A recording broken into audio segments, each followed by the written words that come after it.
Item number 2, Pledge of Allegiance. I pledge allegiance to the flag of the United States of America and to the republic for which it stands, one nation, under God, indivisible, with liberty and justice for all.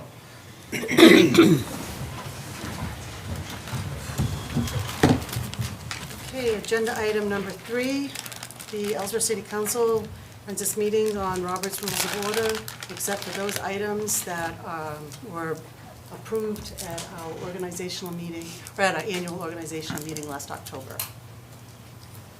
Okay, item 4, adoption of the Ellsworth City Council minutes for the following meetings: April 15th, 2024, April 9th, 2024, April 24th, 2024. Move to accept. Second. Any discussion? All in favor? I forgot to mention that Councilor Hanson is not present at this meeting. Sorry about that. She's on vacation. Item number 5, City Manager's Report. Thank you. Good to be back. I think this is on. Just a reminder to keep your mics close to you during these meetings. As I was talking to Jason and Nate back there just about the sound and the varying, requirements of trying to be good for online, but also good for this room and how difficult that is. So having the mic close together is one thing, but also just reviewing how many people watch this online via YouTube or Facebook or return to it, even if they weren't watching live. We were well over 500 people last time around. So in addition to having a pretty packed room, I think it's pretty incredible that we have that much citizen engagement here in Ellsworth. This is a very special thing. So I'm thinking, moving forward, how do we kind of, utilize this space so that it's helpful to our folks watching digitally as well. I've mentioned maybe even a location change at some point I could see, just to kind of mix things up, as long as we're gaveled in right and our tech folks could do it. I think that could be kind of cool coming into the summer. Maybe it's as easy as the parklet or something like that. I'm a big believer that sometimes a change of space can really lighten people's moods. So I know, Steve, we've got some discussion later on here today about the meeting and timing and this and that. So I think trying to think creatively there could be great, as well as maybe some more interactivity between our online folks and what we do here personally. So a separate little side note I just added, Tony just talked to a business owner from Jordan Snack Bar that was actually looking to add a liquor license to their business. They just missed the deadline to get it in for this one, but we have on May 29th a budget meeting that we might try and slide in a special meeting on that piece. Again, more into Ellsworth staying business friendly, and we've already got a scheduled meeting there, and Tony thinks she can get out the notifications, so you may see an addition on that. Not a huge special meeting in terms of timing, but we might add that to the mix. Great day today. Actually, got to get outside and check out the Union River with our Army Corps of Engineer friends who were in town. We had a long meeting today about the potential dredging project. So had a long meeting on that today to sort of start looking into things, and then did a 45-minute trip out onto the Union River, I'd never been on that portion of the river, but gosh, what a gorgeous, gorgeous asset out there. I've been to the marina a bunch of times, but I've never actually gone out. So that was great. They're going to put together a fact sheet with some timing on looks like end of December is when they'd have a lot of the potential cost estimates. I think one of the things that might require a city match is we'll probably need what they call a CAD site, which is, when there's clean fill that they dredge out, they can put it not anywhere, but they can just put it back when there's fill that's like ours, I guess, really the sawmills. Are really they said there's just a ton of sawdust out there, and that attracts a bunch of other tough stuff. So they really have to create a place that it could hold up to 100,000 cubic yards of sediment. And they'll have to dig out actually a location out, and then they put our stuff in there, and then they repack clean fill over that. And when they have to do that from the federal government, regardless of where they go, it does require a level of city or town match to get that done. So, there may be a variety of funding mechanisms for it. We're going to look into any and all options, but it looks like end of December is when I'll have that. I know, Michelle, you were, I think, part of that last dredging project, or there was claims. Jamie and I both were, yeah. You were too, yeah, I mean. So, and I think they try to do it on a 20-year basis, but our Union River, I guess, is really like a 10-year. You need to re-up the dredge, and it's already pretty low out there. So, so if you know of where to put, they're trying nowadays to not just take it and put it somewhere else. So if you know of anybody to reuse some of the sediment they pull up, because they are going to build a CAD site in a clean area, so it'll be just very clean fill, but it's likely going to be clay. So if you know anybody who needs 100,000 cubic yards of clay, I guess when it's sand and gravel, there's all kinds of takers for that. But the clay is a little more difficult. So we've had some initial conversations. We might, but if you know of it, or if anybody online knows of it, feel free to ping me. Also, there's usually an option for some private dredging add-ons. It didn't seem like we had a lot of that in Ellsworth in a way that a lot of other communities do when they do this dredging, but it's another thing we'll want to do due diligence if the timing is right for that. It's also a separate piece is technically where they want to put the CAD site is in Surrey, just across like that middle channel line. It's not a requirement because it's a federal project that we get permission or anything, but I am going to reach out to the Surrey town manager and just kind of let them know that, as due diligence, this isn't finalized yet. We'll probably have to, but just make them a part of this project and process going forward. So there's no surprises on their end. A couple notes on job postings. The police chief first round of applications is now closed. We received 5 applicants, and I'm going to be going into the application review process, and then we've put together a committee to review the applications, score them, and then move into the interview round probably next week for initial phone screening and potentially longer form interviews if we can get time in there, and then we'll move to final rounds, but I'll keep everybody updated on the process there. The finance director job posting, I think it posted about 10 days ago. We've actually got 21 applicants so far, and some very good ones. So excited about that piece. And that's going to close next Friday for that initial 21-day period. So at that point, we'll move pretty quickly into the review process. I may, just because there's already such good applications in there already, I may just start to get the ball rolling on that now and move forward. Relative to that and the budget side of things, I think for my last finance committee meeting, we talked about this a lot, but we're finalizing the departmental request. They're all into Cassell now, into the budget software, it was an incredible amount of work by Jason and the team over the last week. It's not going to just think I help now because they built a 350-page book basically from scratch in a lot of ways, but it's now clean formatting, consistent. All the formulas are built in, but it's going to help us in the future too, because this will all just be loaded into the system. No more emailing back and forth Excel sheets between departments. It's just build the budget within the system.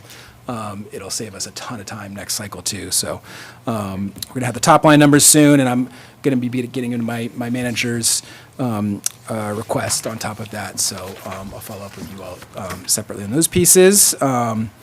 And then obviously the reconciliation of the accounts. We got a meeting with the auditor and our accountant on Wednesday, so hoping to have an update on the 2023 reconciliation, which is necessary to finalize the audit so that the school can get their audit submitted with ours. And I should have more of an update once I have that meeting on Wednesday. Big thanks to the whole team. I think we have, as you've all seen, we have a huge amount of people working on this. Created a war room up in the auditorium. Myself, our wastewater superintendent, folks from IT and economic development and planning, our great finance department workers, Ashley and Deb. They're really just putting in an incredible amount of hours and work and effort. In the building, talked to a lot of other city managers about a lot of their processes, their finance directors, obviously a lot of the counselors at this table I've talked to a few times too. We really want to get this right. We know how important this piece is institutionally, and we want to kind of build it not just for the budget season, but for tracking month to month. And for making sure all these processes and figures are right, and making sure every dollar that comes in this door is accounted for well and tracked throughout its whole life cycle. So last note is it's part of the budget, I guess, process, but our great assessor, Larry, notified me of a potential issue for a lot of our seniors who were helped out, I think, for a brief period of time, or a couple of years from the tax freeze. But I think they're going to be, they're going to be getting a much larger tax bill because, they've missed out on 2 years of valuation increases, and which could be maybe somewhat of a surprise for them when their tax bills comes in. We don't have the total numbers for this. It looks, but I'm getting kind of what that median increase would be. Larry's reached out to the state to kind of see how is there anything we can do for these folks? It seems like our best option, if council folks would want to approve, would be to what's called a tax club, which is basically you can give a subsection of people like additional time to file their taxes in. Now that's right now it's looking like a $500,000 impact on like what increase for those folks. So how we schedule that in to come in, how we design that club could be complicated, but we're trying to just figure out options that could help them. And at the very least, even this is just a notification to those folks who qualified for that, that has ended for the state. So, and that's it for me. All right, does anybody have any questions, comments? Okay. Presentation of awards. We have a proclamation. I have some people coming up for it. It's a proclamation for Pride Month for June 2024. Have someone coming? Oh, God, this is Long. I didn't realize I was going anywhere. So. fine. Thank you.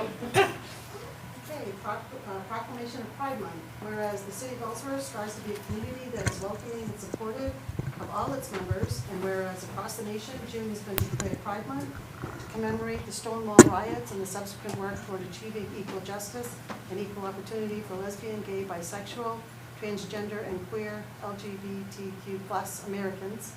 And whereas all LGBTQ+ individuals should be able to live their lives with dignity, respect, and free from the fear of harassment. And whereas the city of Ellsworth is committed to ensuring that all residents and visitors in our community are treated with dignity and respect, regardless of race, gender, age, sexual orientation, or gender identity and expression. And whereas Ellsworth supports the legal non-discrimination protections for LGBTQ+ Mainers made into law in 2005. And whereas Pride Month is an opportunity to recognize and support the Ellsworth LGBTQ+ community and acknowledge the ongoing work of the citizens of Ellsworth to advocate for equal rights and acceptance of all people, regardless of race, gender, age, sexual orientation, gender identity, and gender expression. And whereas June Pride Month is an occasion to recognize that when some individuals are denied the promise of equality, then all citizens are affected. Now therefore be it resolved that the city of Ellsworth, Maine does hereby proclaim the month of June as Pride Month in the city of Ellsworth and urges all members of our community to advocate for equality and to work together to advance the principles of equal rights, justice, opportunity for all of their fellow citizens.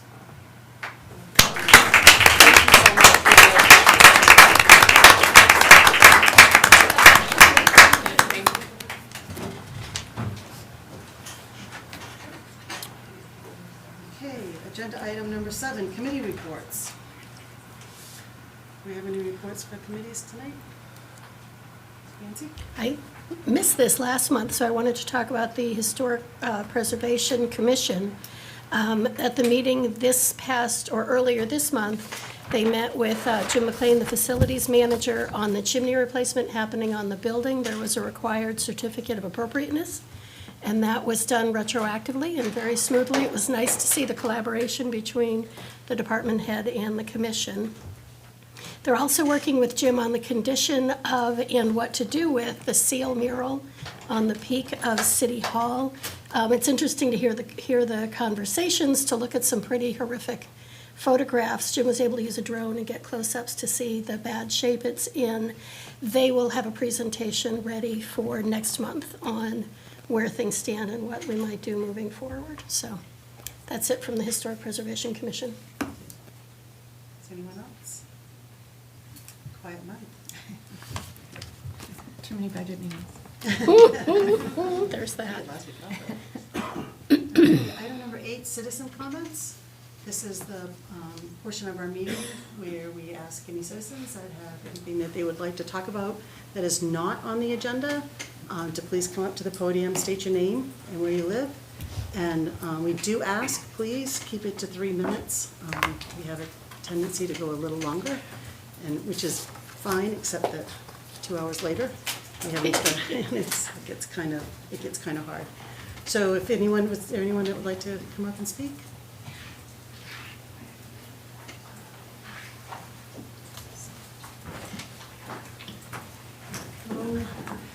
My name is Penelope Houghton. I have a lot to say. I don't want to speak too quickly because I want to be clear, but I will really try to keep it under 3 minutes. Thank you. I represent a group called the Surrey Road Neighborhood Preservation Association. Our group has worked together with residents, politicians, business leaders, and city staff to get facts, data, and accurate information about the Surrey Road location of the proposed Surrey Road location of the new Hancock County Courthouse.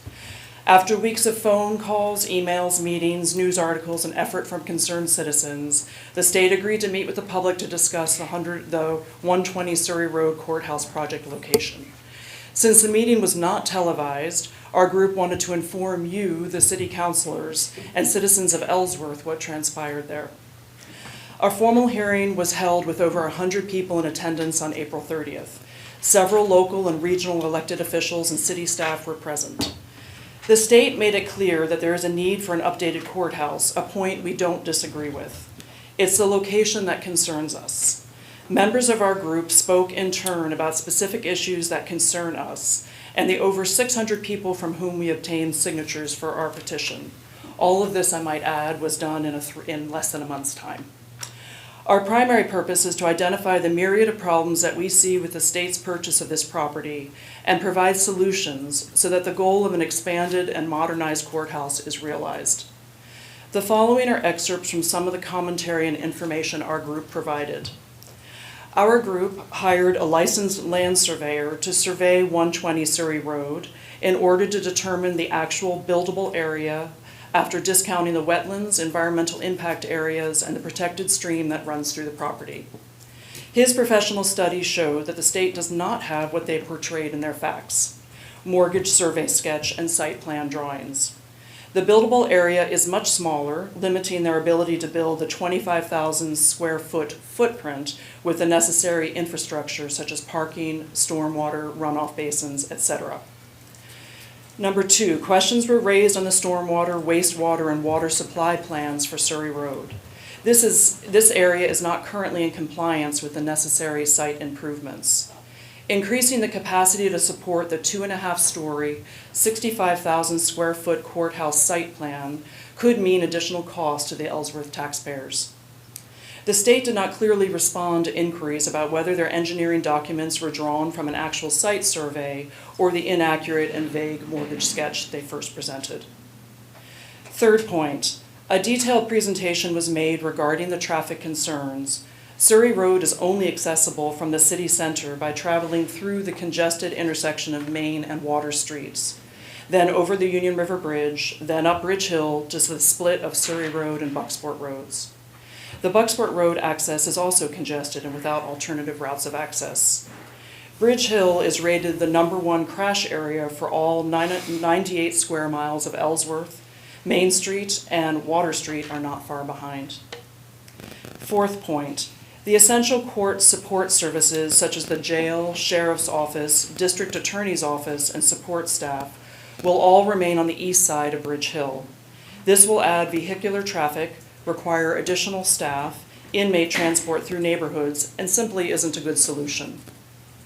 Fifth point, the negative impact on people's daily lives will not just be an inconvenience, but a safety hazard. All of our city services and first responders are on the east side of Bridge Hill. Additional delays could cost people their homes or their lives if there is an emergency. The Surrey Road Neighborhood Preservation Association presented detailed plans and options regarding the possibility of renovations and neighboring lot conveyance that may now be obtainable for the current courthouse site. We asked the state to reconsider that option. We hope the city will see the sense of working with what we already have and making it better. Finally, we have several ensuing concerns. I'm sorry, but you're like over 4 minutes. Just a few more points? With follow-up on the meeting? 1 more minute. Okay, I think I can do it. The state indicated that they would review all of the information shared and look into how to proceed with the project, but no timeline or method of updating the public was provided. The Surrey Road Neighborhood Preservation Association provided a full package of supporting documents, lists of concerns, articles relating to the project in courthouses and communities, petitions, professional surveys, possible properties to be considered, including the current one and others, traffic concerns, DOT statistics, and more. The proceedings were recorded, however, the recording has not been made available to the public.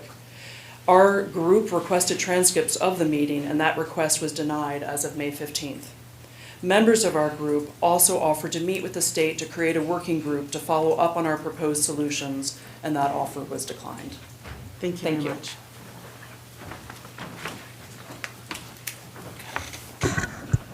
Oh, I didn't see that I did that. Thank you. Hi. My name is Susan Halverson, and I live out the Surrey Road on Windsor Way. And I just wanted to follow up on that and say that clearly this location may not be suitable for a variety of reasons. The Surrey Road is a neighborhood zone and is expected to remain residential and neighborhood under the updated comprehensive plan for Ellsworth.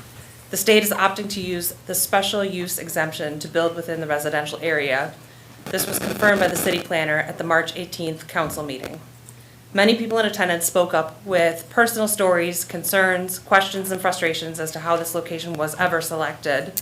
100% of the comments were in opposition to the location. Senator Grahowski shared that she had heard from some other people who were in favor and not present at the meeting. Some spoke about personal loss of value to their homes, some with fear of prisoners being driven through our streets, some with concerns about getting emergency vehicles through traffic on the bridge. I have personal experience with going across the bridge in an emergency situation and to get to the hospital, and the thought of not being able to pass through there is horrifying. Many spoke about the fact that the state has proceeded with this plan without having done their due diligence, such as a valid survey, environmental study, and traffic study. I have some questions and comments that I'd like to pose.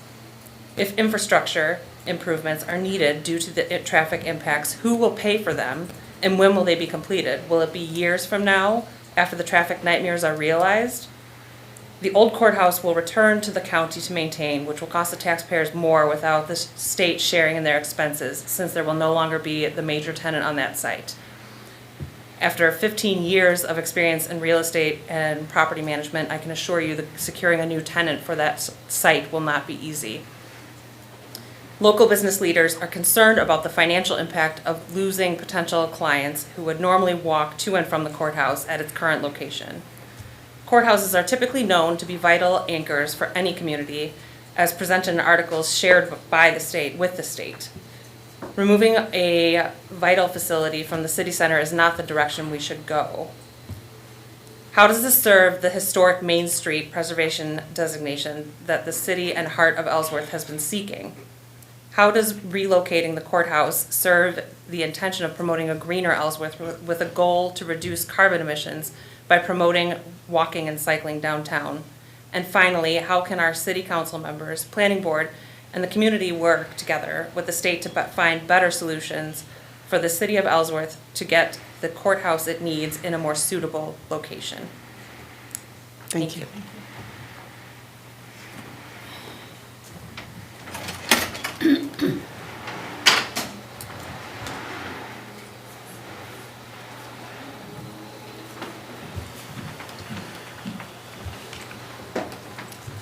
Hello, my name is Lisa LaRue. I'm a resident of Ellsworth, and I'm also part of the Surrey Road Neighborhood Group, and this conversation is information collected by that group.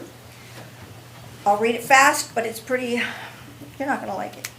When asked about a courthouse being built in a neighborhood zone on the March 18th City Council meeting, Mr. Williams, the city planner, explained that there is a zone specifically called special use, and because that exists, it's allowed in this zoning area. To preface his assertions on this matter, there are email exchanges with Jeremy Gray from the Judicial Branch as far back as December 8th, 2023, concerning 120 Surrey Road. On February 13th, Mr. Williams and Janet Richards emailed Mr. Gray to inform him that 120 Surrey Road was for sale. Mr. Williams provided details on how they should proceed, offering his assistance. Mr. Gray thanked Matt and Janet for being amazing resources for the project. When I asked Mr. Williams myself why this project was being considered at 120 Surrey Road, he said that it was within the 0.9 miles of the existing courthouse and it had sewer and water. He did not think it was a big deal. When I asked if he was aware of the extreme traffic congestion around Bridge Hill, he admitted that he does not often travel that way. When asked why anyone would want a 65,000, 2.5-story courthouse in the middle of a residential neighborhood, he said to me that he was from Philadelphia and it did not bother him. Why is it that a project vital to our community is being streamlined to succeed by city staff members without advising the city council or the public? The impact of this project will last for decades. There are a few more matters that came up after the public meeting on April 30th. To update you, Mr. Williams has said it was going to be a special use clause so that they could place the courthouse in the neighborhood zone. What is a city planner? The role is to provide guidance to the applicants on how to adhere to our rules, not how to circumvent them. According to our ordinance, they should be intimately aware of the codes and definitions. We read the ordinances, and we found the definition of special use is very specific. The project must be funded in whole or part by the city. That means that the state cannot use that exemption. The state was given incorrect information, so either Mr. Williams did not know the definition of special use or he selectively ignored it. When we brought this to his attention in a recent meeting, he quickly pivoted, saying the state would not need to use the special use exemption, as they could now use materially similar clause instead. Matt explained that materially similar uses must have similar impacts to the allowed uses, and the example was a school or educational facility being like a courthouse. The definitions say no approval shall be granted if the impacts are greater than what it's compared to. How does a court building 10,000 square feet bigger than the White House complement the surrounding homes as required by our ordinance? Matt was going to contact the city solicitor to determine if they were in fact materially similar. He implied that as the city planner, he would most likely be the person responsible for making that interpretive decision as the administrator. However, it is clearly written in our city code that the administrator for a project of this nature is the planning board, since this is a major site use development. Again, how is the city planner not aware of this fact? There's another matter of concern. I'm sorry. I passed? It's 3.5 minutes. Okay. If you want to leave that, though, for people to read, that's fine. Fine, and I do have all the emails and transcripts here. Well, you don't need to leave all that, but if you want to leave the rest of what you're saying, No, I want you, this is, I don't know if you're willing to read that, but that's covered. Any questions? I go and work with, I'm part of the group as well, Surrey Preservation Association. Second matter of concern is what occurred just after the public hearing while on the courthouse steps. Our new city manager, Charlie Pierce, was overheard casually speaking that he thought the Surrey Road location was a good idea. He seemed to think that might be able to get the state to put a roundabout on Bridge Hill when they build the courthouse on Surrey Road. Yes, you heard it right, a roundabout. When asked how 18-wheelers would be able to navigate the hill on a snowy winter day, he said that they could flatten it out like in Blue Hill. Where do we go from here? The state has stated that they will follow all our local zoning ordinances and regulations when proceeding with this project. These laws are on the books to protect our community. Countless hours have been spent over the last year to update the comprehensive plan to promote Ellsworth in the best way possible for everyone. The rules are to be enforced for all applicants without exception.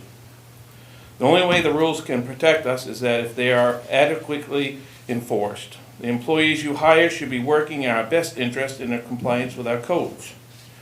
You are elected officials. What can you do to make sure that a few individuals aren't working against the common good? Please stand up for us and the future of Ellsworth. Thank you very much. thank you.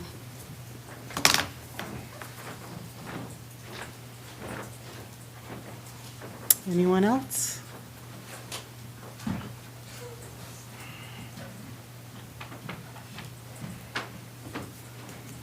Hi everyone, I'm Sabette New Collins. I am the program coordinator for Heart of Ellsworth, and I just wanted to follow up on the June proclamation about all the Pride events that are happening. Specifically, they're going to have Pride Fest at Knowlton Park on June 9th from 11:30 to 4 p.m. But they are also planning a LGBTQ plus and allies hike at the Woodlawn Trails on Saturday, June 15th. And then there will also be an intergenerational coffee house chat at Flexit Cafe on June 29th. So it is a month full of festivities celebrating love and diversity, and we hope to see you there. There's more information on Ellsworth Pride Facebook account, and as well as cross-posted on our website, heartofellsworth.org. So, thank you. Thank you. Anyone else? Thank you. Agenda item number 9, councilor comments? Anyone have anything they'd like to say? Betsy? Thank you. I just want to briefly address what we've been hearing about the courthouse, just a couple of points. I attended the meeting at the courthouse to get more information. I found it very informative. I have been having conversations with a variety of people to try to figure out what's going on and what the options might be from here. I also feel it's not appropriate to talk about those things until there's a solid plan and until we have more background information. So I just want folks to know that you are being heard. One of the conversations I had about why aren't these constituent or citizen comments more conversational? And I don't think it's appropriate, but I'm happy to meet with people as I have one-on-one in smaller settings to move forward and gather more information. So you are being heard. We are looking, speaking for myself, looking at options and ways that we can address that. Thank you. Thank you. Councilor Mo? So we heard from the community last month regarding the sanctuary, and we all had approved the license, and we did speak at that time about having another meeting to discuss it with the other community members to further discuss homelessness and processes. And I just want to make sure that we're moving forward with that. Above and beyond the one that we had, the workshop on Yeah, I thought we had homelessness? talked about having another meeting to, I remember it being checking in after a few months. Checking in after a few months, yeah. Just to make sure that we're following up on Oh, I got you, okay. Sure. I want to echo some of Nancy's words as well. I had to leave halfway through, but I attended the meeting at the courthouse and was very impressed with the Surrey Road Association due diligence. They had the information, they had more detailed and accurate information on most accounts than the state brought and made good, valid points. And echoing Nancy, yes, we have been working on this. It's not been particularly clear what we can do as a council, so we're still gathering information on that. But I know it's weighing on all of our hearts and heads as we think about it. I also just want to kind of speak back about the notion of some city staffers not working for the common good and sort of trying to undermine, and especially staffers like our city planner who's not here to defend himself. I want to echo that. I am grateful to Matt for the time he spent as interim city planner, and there's a lot going on in the city, especially during budget season, and things do fall through the cracks, and we try to work on them and figure them out. But a little patience can go a long way in the meantime. So thank you. May I say something? Well, In one response? second, we're not quite done yet. Okay. But, and I would like to echo that about the staff.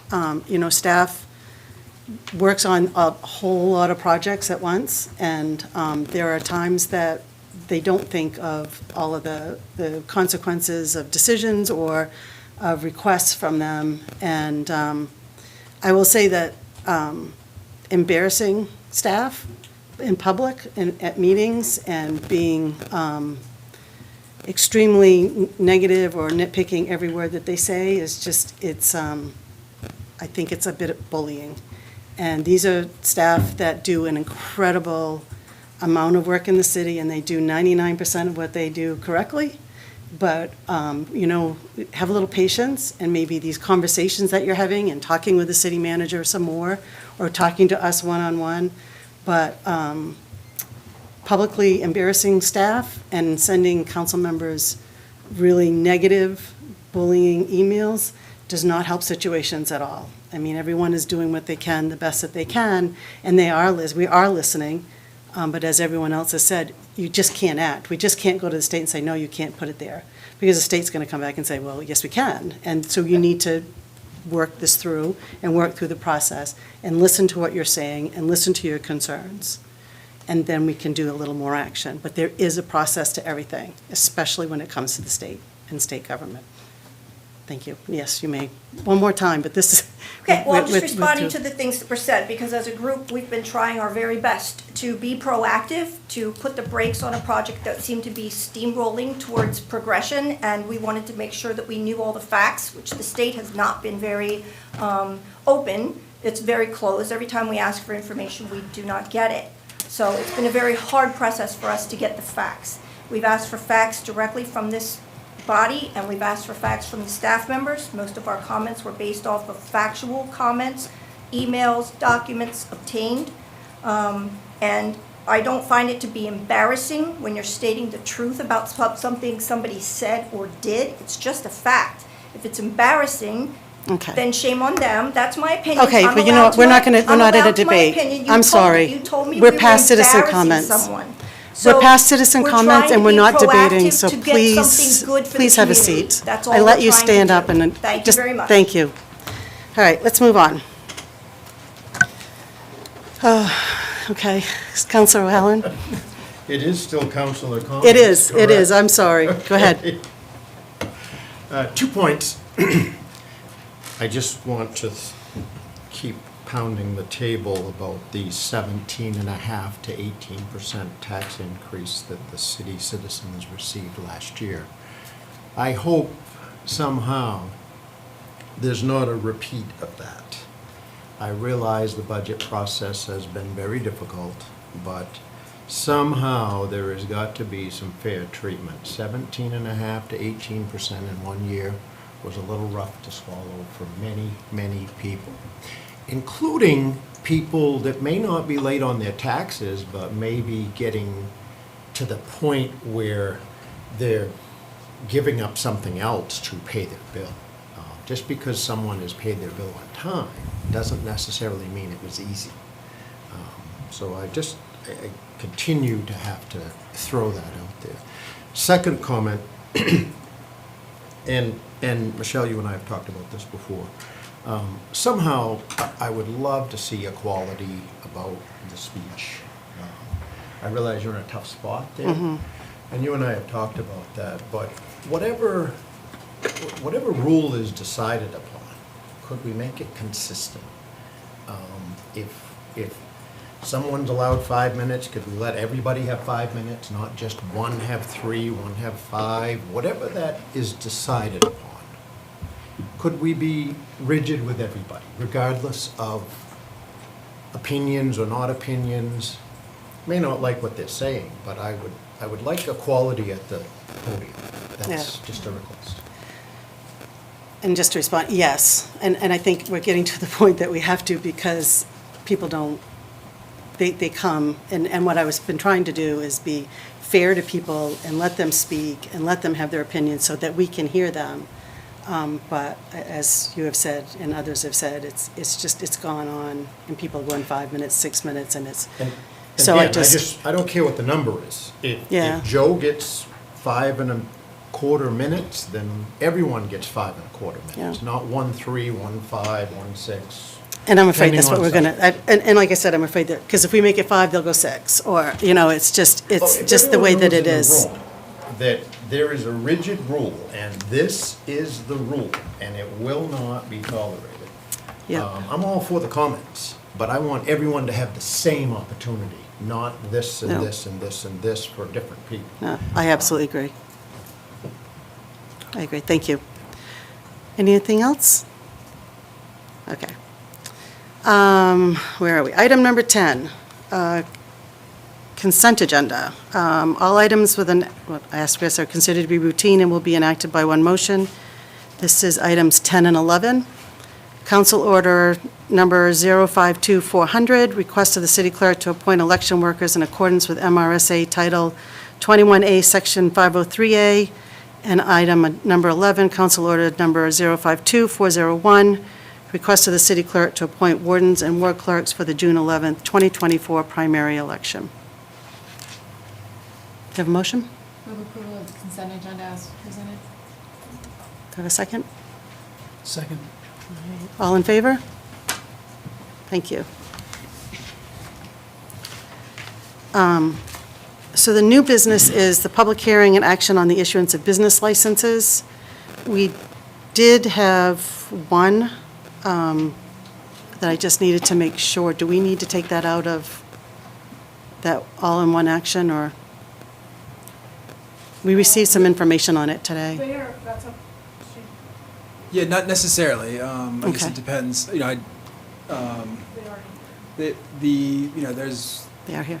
with, most of these businesses, we don't really have too much code, or I should say, they're all in compliance currently with code, and with fire and with business license, from Tony.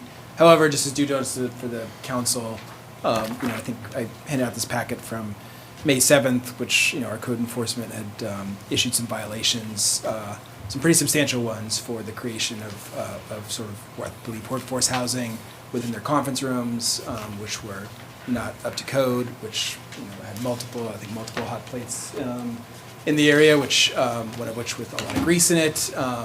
It created bathrooms or bathrooms in the facility by raising the level of that conference room's floors and running pipes underneath, non-adequate sprinklers. Very, I'd say, dangerous situation for the people that were living there. So they're now in compliance, I believe, from code and fire. Yeah. They, although this wasn't the first time, I believe, over the last year, this hot plates code violations of this nature have been found. So this is sort of a repeat offense. We don't really have it in our rule book on an escalatory code violation that would, jeopardize a new license. So, so that's not here. But I did want council to be aware of those issues. I think that staff has informed me that they had a very productive meeting with the business owners on some remediation steps. They're going to make sure that this happens so it doesn't move forward. I think originally I had thought that maybe we needed to kind of break this up and approve the others and maybe do a provisional approval for this one for 60 days so we could do more kind of investigation and making sure that this is a safe place to relicense. So I'd still be amenable to that. I've done a bit of research. Like I said, staff that was happy with their meeting with the new business, with the business owners, and they're currently back in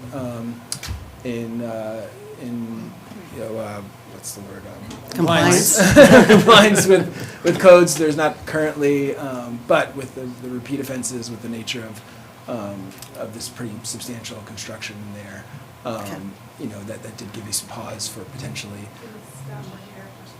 And the staff here. I think we also have both Robert from our code and our fire code is in-house if you had any additional questions on kind of the specifics, but did want to mention that before we just approved en masse these licenses. So what is the will of the council? We can do the others in one vote and have that one separated if you'd like, or have more information? Okay. Okay, so we'll do a public hearing and action on the issuance of business licenses, the following business licenses. Shimbashi Inc., DBA Shimbashi Restaurant, 139 High Street, for renewal of a City Class C license, victualler and liquor, and renewal of a State Restaurant Class 1, 2, 3, 4 malt, spiritus, and vinous liquor license. Brian Langley, DBA Union River Lobster Pot, 8 South Street, for renewal of a City Class C license, victualler and liquor, and renewal of a State Restaurant Class 1, 2, 3, 4 malt, spiritus, and vinous liquor license. Cresswell Investments, LLC, DBA Airline Brewing Company, 173 Main Street, for renewal of a City Class B victualler liquor and amusement, and renewal of a State Restaurant Class 2 and 4 malt and vinous liquor license. Wedge LLC, DBA The Break Room, 248 State Street, for renewal of a City Class C license, victualler and liquor, and State Restaurant Class 1, 2, 3, and 4 liquor license. So I am going to open up the public hearing on those 1, 2, 3, 4 licenses only. The public hearing is open. Would anyone like to speak on any of these licenses? Okay. Public hearing is closed. break room is a renewal? I don't, okay.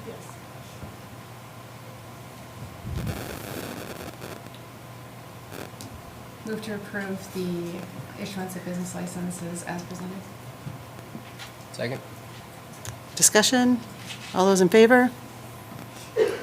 Okay, we will do a separate public hearing on, I'm sorry, is it Geary, Ellsworth? DBA Hawthorne Extended Stay, PH stated DBA Ramada, DBA change, not owner change. Oh, I'm sorry. PH and DBA Ramada, DBA change, not owner change. 215 High Street for renewal of a city lodging license. And I will open up the public hearing. Would anyone like to speak on this business license?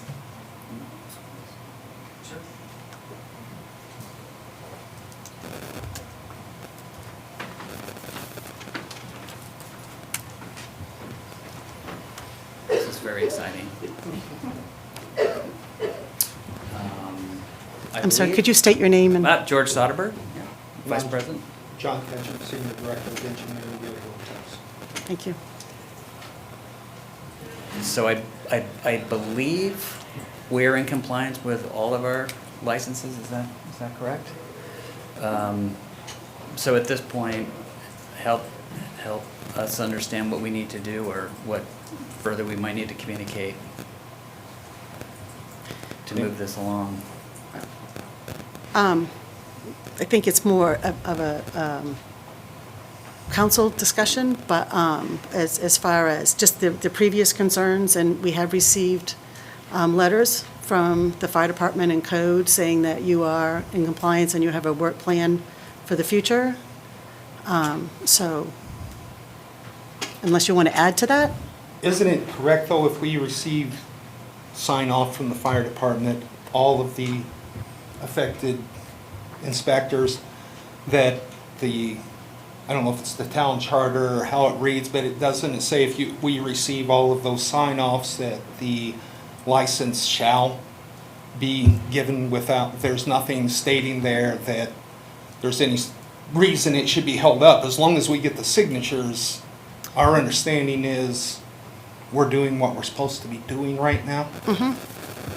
Yep, it is. But it's my understanding that it can also, if they go back and you don't continue with what you're doing, it can be revoked also, just to, if there's continued violations. Right. That's understood. Yep. The council has requested certain contingencies of other businesses over the past however many years that I've been around. Things like if there have been previous violations, we get a report from you in 6 months, in 60 days, something like that, based on code and fire's recommendations, just so that we're making sure we check in. I think the council is a bit concerned about repeat offenses and just what may have caused that. Was it just we didn't know which codes to follow or weren't around, or maybe you could speak to that? As in for the hot plates? Yeah. Yeah, that, I was never informed of it. And it was our policy, we changed over from a normal hotel to an extended stay. And those items are normal in extended stays, and we use them throughout the state. And this is actually the first time that we've ran into an issue for the hot plates, to be honest. So no, that was, and we do understand that the rooms aren't sprinkled, but we're looking into alternatives of what we can put in the rooms. I've been speaking with Thomas Cavanaugh about a fire stop pot that immediately extinguishes. We've been checking with the state fire marshal on that aspect. But until we receive something back stating that that's all right, they won't be in the rooms again. We've looked at other options of what we're going to be using there, as in air fryers and other items that the inspector said that we could have in the hotel. The other issue at hand, the room that was made for the employee housing, that was done. There's nothing I can say about that. It was something that was done. We are trying to rectify that. I've already started having our local plumbers come in and check out the plumbing, have our electricians come in to make sure that it was wired right, and I am working on getting the permitting taken care of after the fact so we can have that open back up. Also, I want to note that we've taken a hotel and we're trying to put money back in to the community. As you see, we took something that was very ran down and we just invested $3 million into it for us and the community. So we'd just like you to take all these factors into consideration when you vote on this tonight. Thank you very much. Thank you. Whoop, do you have questions for them? No, Oh. for Charlie. So Charlie, what was your recommendation? Yeah, 60 day? but, I was originally thinking, to their point, there's no, they're currently in compliance with code.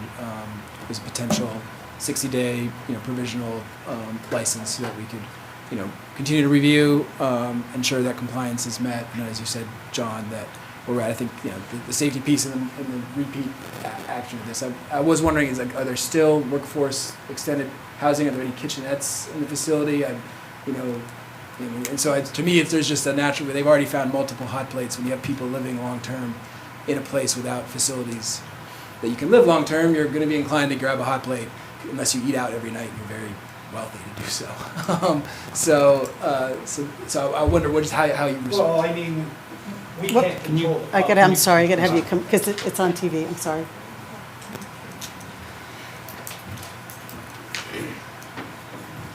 I mean, we can't control the public. If we catch it, we will definitely stop it. We have bought air fryers, we bought crock pots, and I think that's mainly what we've gotten for the cooking utensils that we will pass out to guests. But it's like in any hotel. I am not checking every bag of every person that comes in there. But you provide hot pots and crock and The air fryers and the crock pots have been approved through Thomas, and we bought those to give to our extended stays. Gotcha. And you said the one room you're having folks come in to check to make sure it's in compliance. Do you have a sense of when that will be?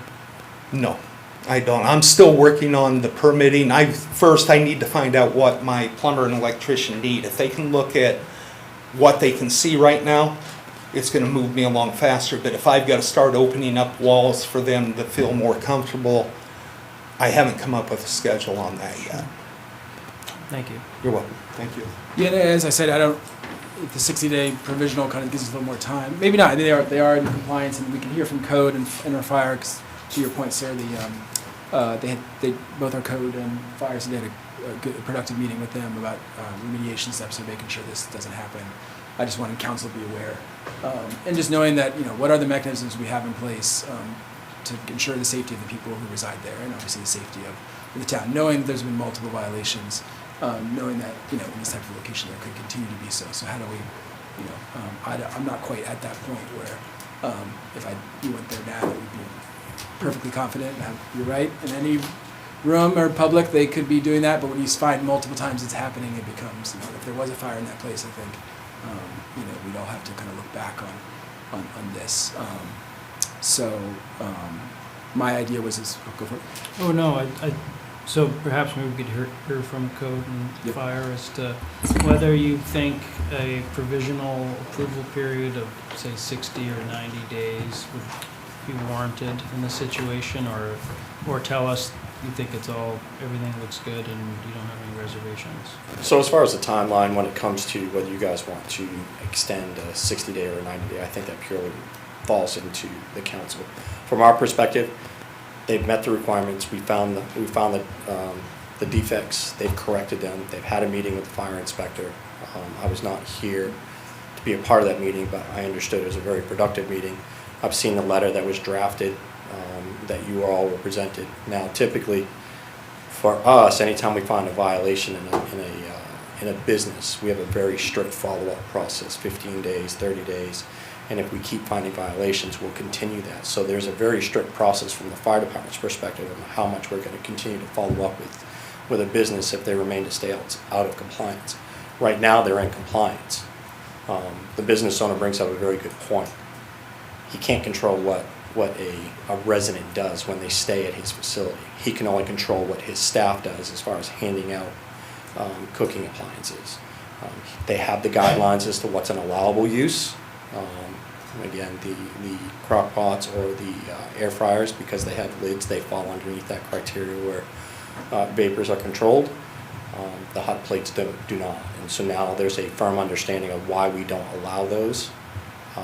And so I think moving forward, based on the discussion that they had with the fire inspector and based on how aggressive we are with follow-up on repeat violations, up to including this last time with some pretty significant fines that came in place with this last incident. I think moving forward, I think you guys are perfectly fine with moving ahead with your licensing process. I don't think that you always have the option, if we go in and we find another violation, you always have that option of putting them on hold. So you have that option. I don't think the 60 or 90-day extension is going to change the status of affairs of where they're at now. And I think when Inspector Canavan returns, that follow-up process with the business is going to stay in place with following up and ensure that they're staying in compliance, and they already know what the repercussions are for not staying in compliance. As far as the unpermitted space, I can let Robert expand on that a little bit more, but from the fire side of things, we have a fire marshal that gets involved when it comes to extended stay or hotels, so we may have to be looking at some sprinkler scenarios for that type of room that they've got or rooms that they have. So I can't speak to the fire marshal's office right now because I haven't had to sit down with them to find out where they're at on the whole project. So the state fire marshal, you mean? yes. So the state fire marshal has it. Yep. Thank you. You want anything from me for Yep, the? Okay, whatever you let's have do to it. give us, sure. Hi, Robert Grant, Code Enforcement. So the only problem I had with, or well, Lori, now that she's retired, and I had with this is that they had people living there and it was unpermitted, and it was pretty clearly, done at the same time that they renovated the whole building, and for whatever reason wasn't brought to our attention. I wasn't here at the time, but I talked with Lori and Bobby and Thomas, and none of them were aware that this happened. So basically, at this point, I prepared the packet for you, and we have that notice on the door, and it says that they can't use this until they do one of two things, basically, and that is bring it into compliance with code, get all the permits, and speak to the fire marshal's office and see what can be done there, or revert it back to a conference room that it was up to a few years ago. So that's it. Other than that, as long as that notice stays on the door, I'm fine with it being as is, and they're in compliance as far as I'm concerned, as long as they don't use it. Okay. Any other questions? No, and I think those, just to my point, I think, just my observation from that is that the city staff is on top of it, and I don't think a provisional period is warranted now that we have an understanding of the process, how the staff approaches it. So if they're in compliance as of today, then I think we should grant the license, and I have faith that the city staff will make sure they remain in compliance.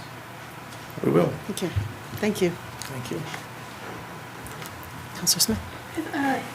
Questions, and I'm not sure who they're to, so I'll just ask them. If I'm understanding right, the hot plates were brought in by the guests, not supplied by the hotel. So I'm trying to, I don't know who'd like to answer that.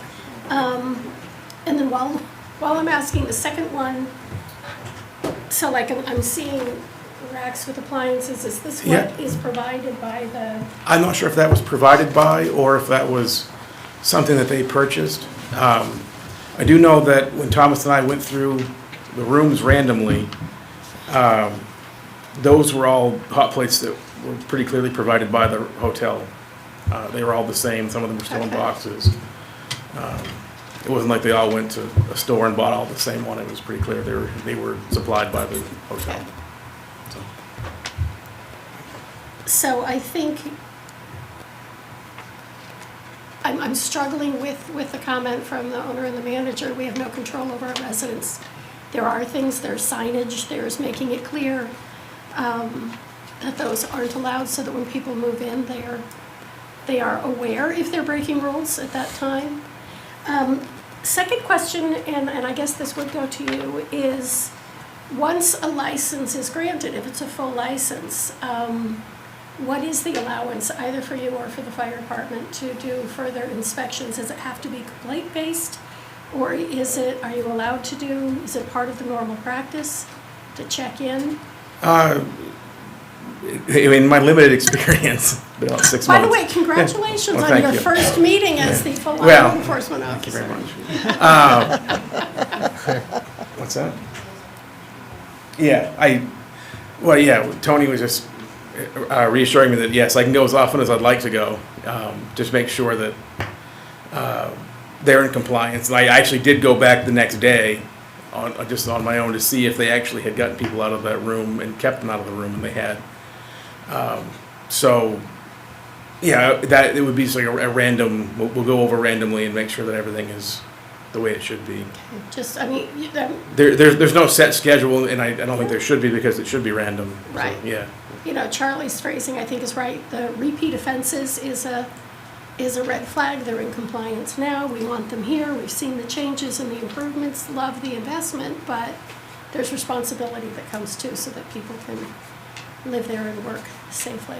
So knowing that you do have that option as needed is helpful in moving forward. I wouldn't want to make it oppressive. You don't want to go, every week or something, but I want to make it something we should do on a fairly regular random basis. And honestly, there's leverage for the owner and the manager to say, listen, they could come in and check anytime, so we really can't have hot plates here. You can make them the bad guy, that's perfectly fine. I'm happy with being the bad guy. Absolutely. But it gives you the leverage so that you can have some impact on the residents' behavior. This is sort of correct me wrong, but let's say you go back. Yeah. And you find a hot plate 4 weeks after this is, we issue something similar, they're in compliance, that's it again. Is that correct? Well, yes, but we have to be very careful, because once somebody occupies that space, we have to have permission to go into their room. We can't just do spot inspections and go into people's spaces. However, like I said earlier, the fire department has an inspection schedule. If the violation's found, we have a very strict re-inspection and a re-inspection until the violations is found to be not a repeat. And then further from that, we also do reoccurring annual inspections outside of the business license process. So depending on the type of facility it is, we may go once a year, we may go every other year, we may go every 3 years, depending on the hazard that the building has. So we don't just go in there for business license inspections. We can go in for a different full-scale inspection above and beyond. But again, from the fire department standpoint, we have a very structured re-inspection schedule to ensure that people stay in compliance with infractions, corrections. Thank you. Grateful for the investment in the city. Just want to make sure that we're moving forward in a good way. Thank you.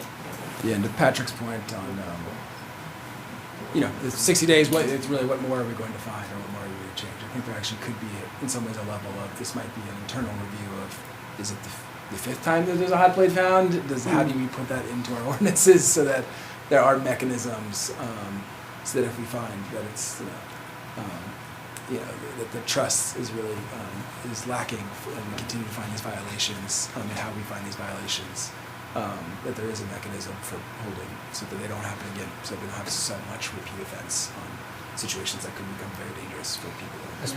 Especially built into a housing ordinance and a housing committee that we're about to form and focus on, because workforce housing is so needed and pushing for it.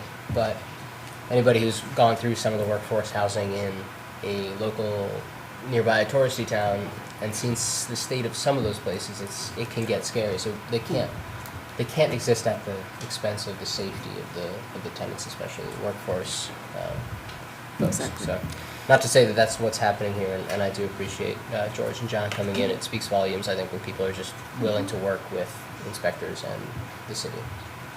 Councilor Helen? We have a huge homeless population. We have a need in the city of Ellsworth for perhaps this product. I don't know how this product works, but they're all over Florida.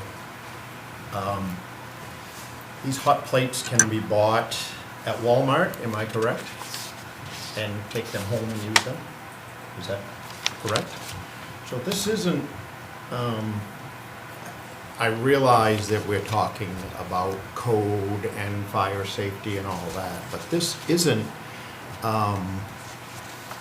dynamite they're storing there. This is a hot plate that they bought at probably a local Walmart or maybe a hotel supplier.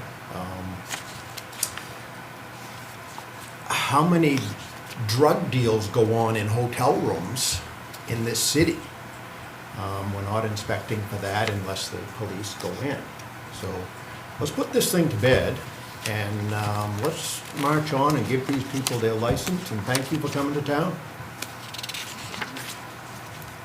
Yeah, I think there was a bust in this place earlier, 2 months ago. There was a drug bust in this place. We all know this stuff, All yeah. right, okay. So, Do we have anything else from the council? Motion What to is, thank you. approve licensing.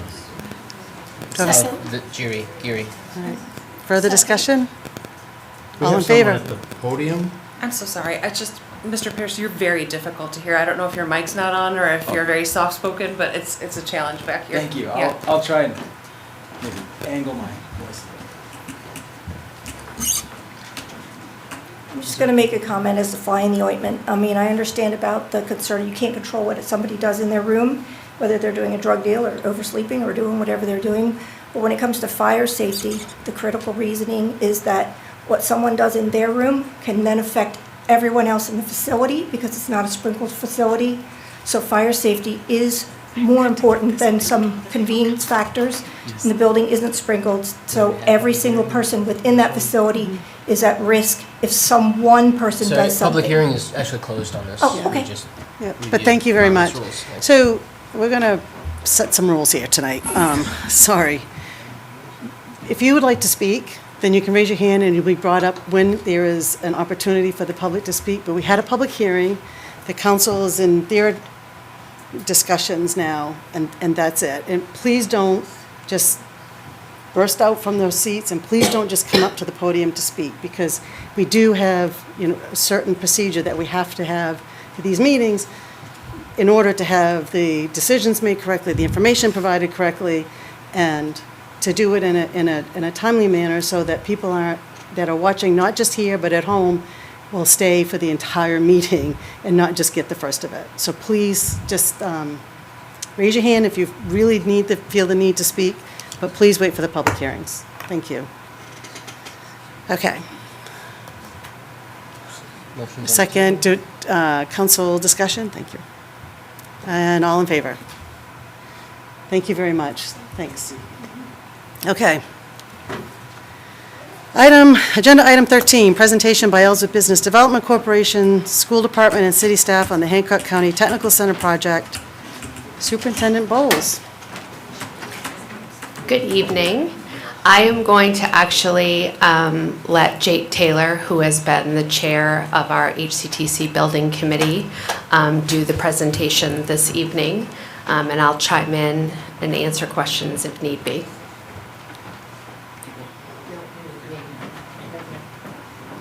Good evening.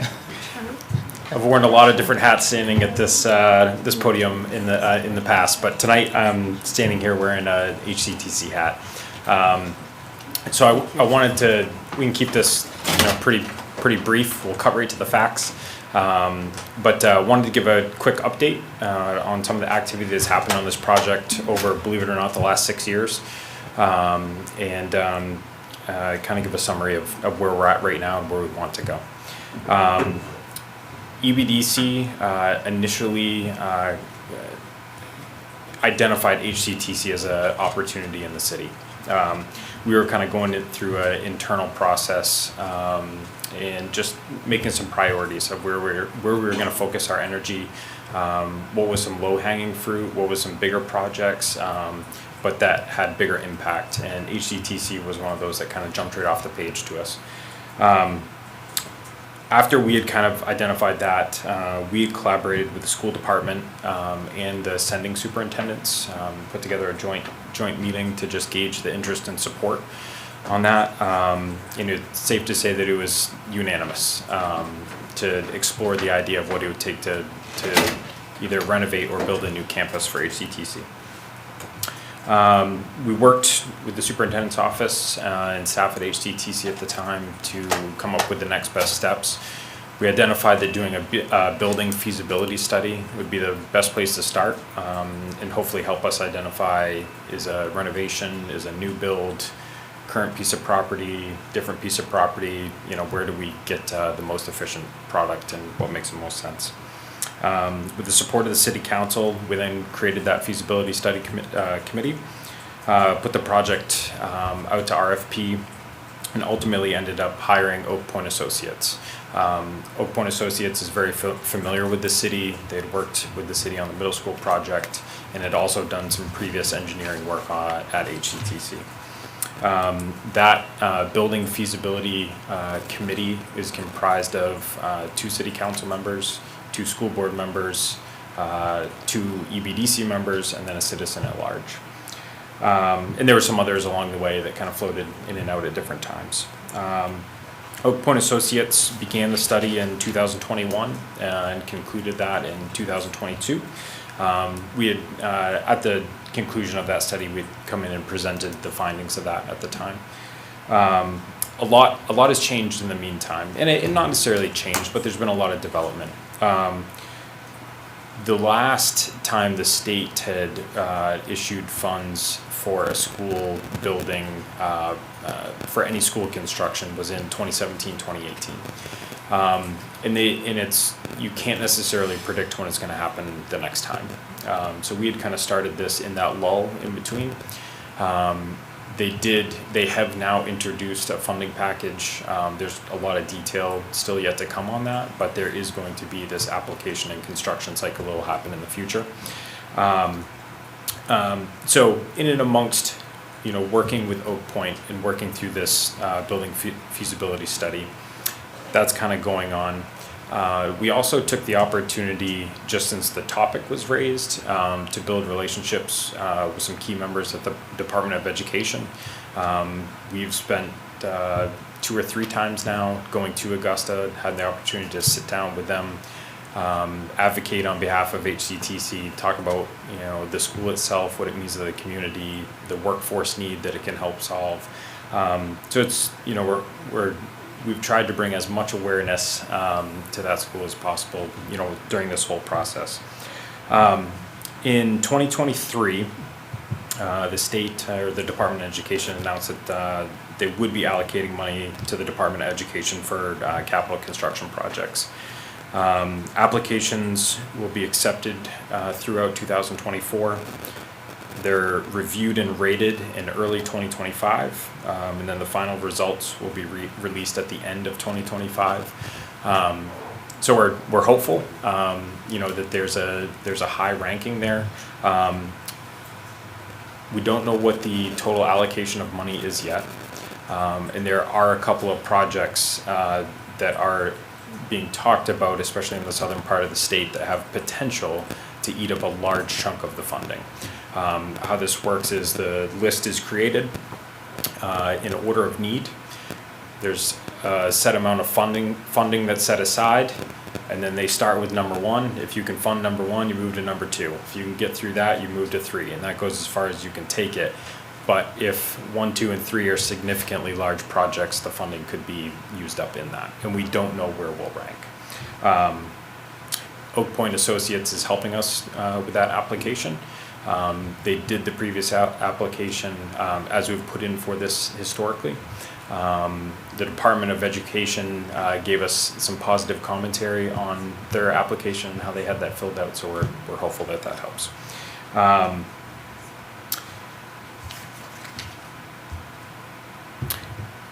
In the case that we are selected, there will still always be a need for supplemental funding. And that's where we really want to start to drive the work of this committee going forward. In the case where we're selected for a construction site, we'll need to work through the process and help aid what that extra funding looks like and where it comes from. So we want to help work through that process and how we can identify those creative areas. And then in the case that HCTC doesn't rank high enough and isn't selected, we want to continue to look at creative solutions to be able to solve that problem. And how do we renovate, recreate, rebuild that school up there?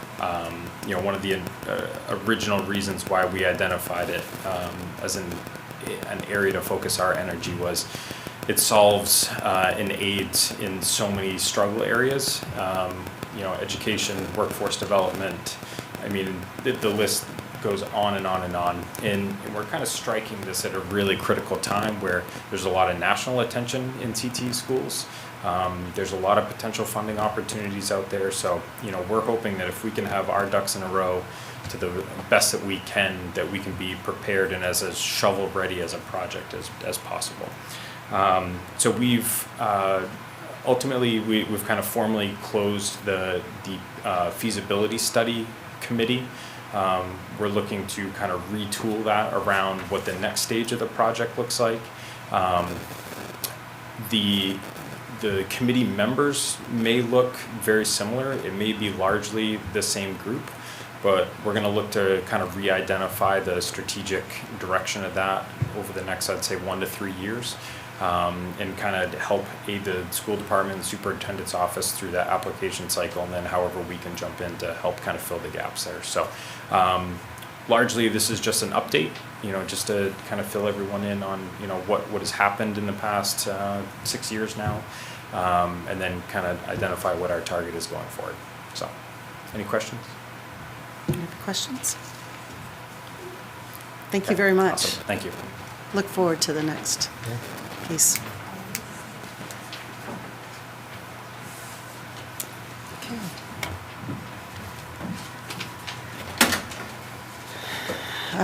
Agenda item number 14, Council Order number 052402, request of the Fire Chief to approve the Hancock County Fire Protection Emergency Response Service Agreement with the City of Ellsworth and Hancock County for the fire and EMS services for Fletcher's Landing Township, 3-year contract for the annual sum of $20,000.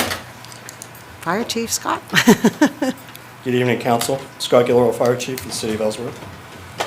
Some of you councilors may not be aware, but the City of Ellsworth contracts with Hancock County for fire protection and EMS coverage for the unincorporated area of Fletcher's Landing. Typically, it's a 3-year contract. The last contract was signed in June of 2021, which was agreed to $17,500 per year for the 3 years, which ends on June 30th this year. The UC reached out to me and was presenting the same contract moving forward. None of the services that the City of Ellsworth offers has changed as far as what we provide for the UC.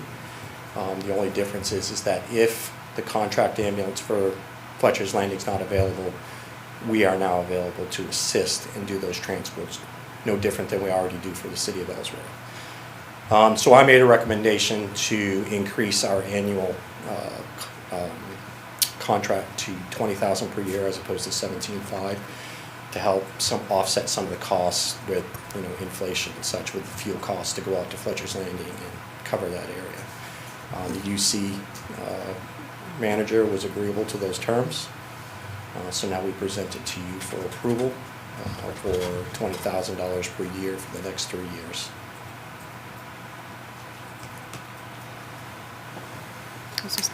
Is there any information available on the costs associated with the service we provide? How often you go out with costs? So I've taken a look at the data, and we average about, I want to say last year we were probably out there 20 times.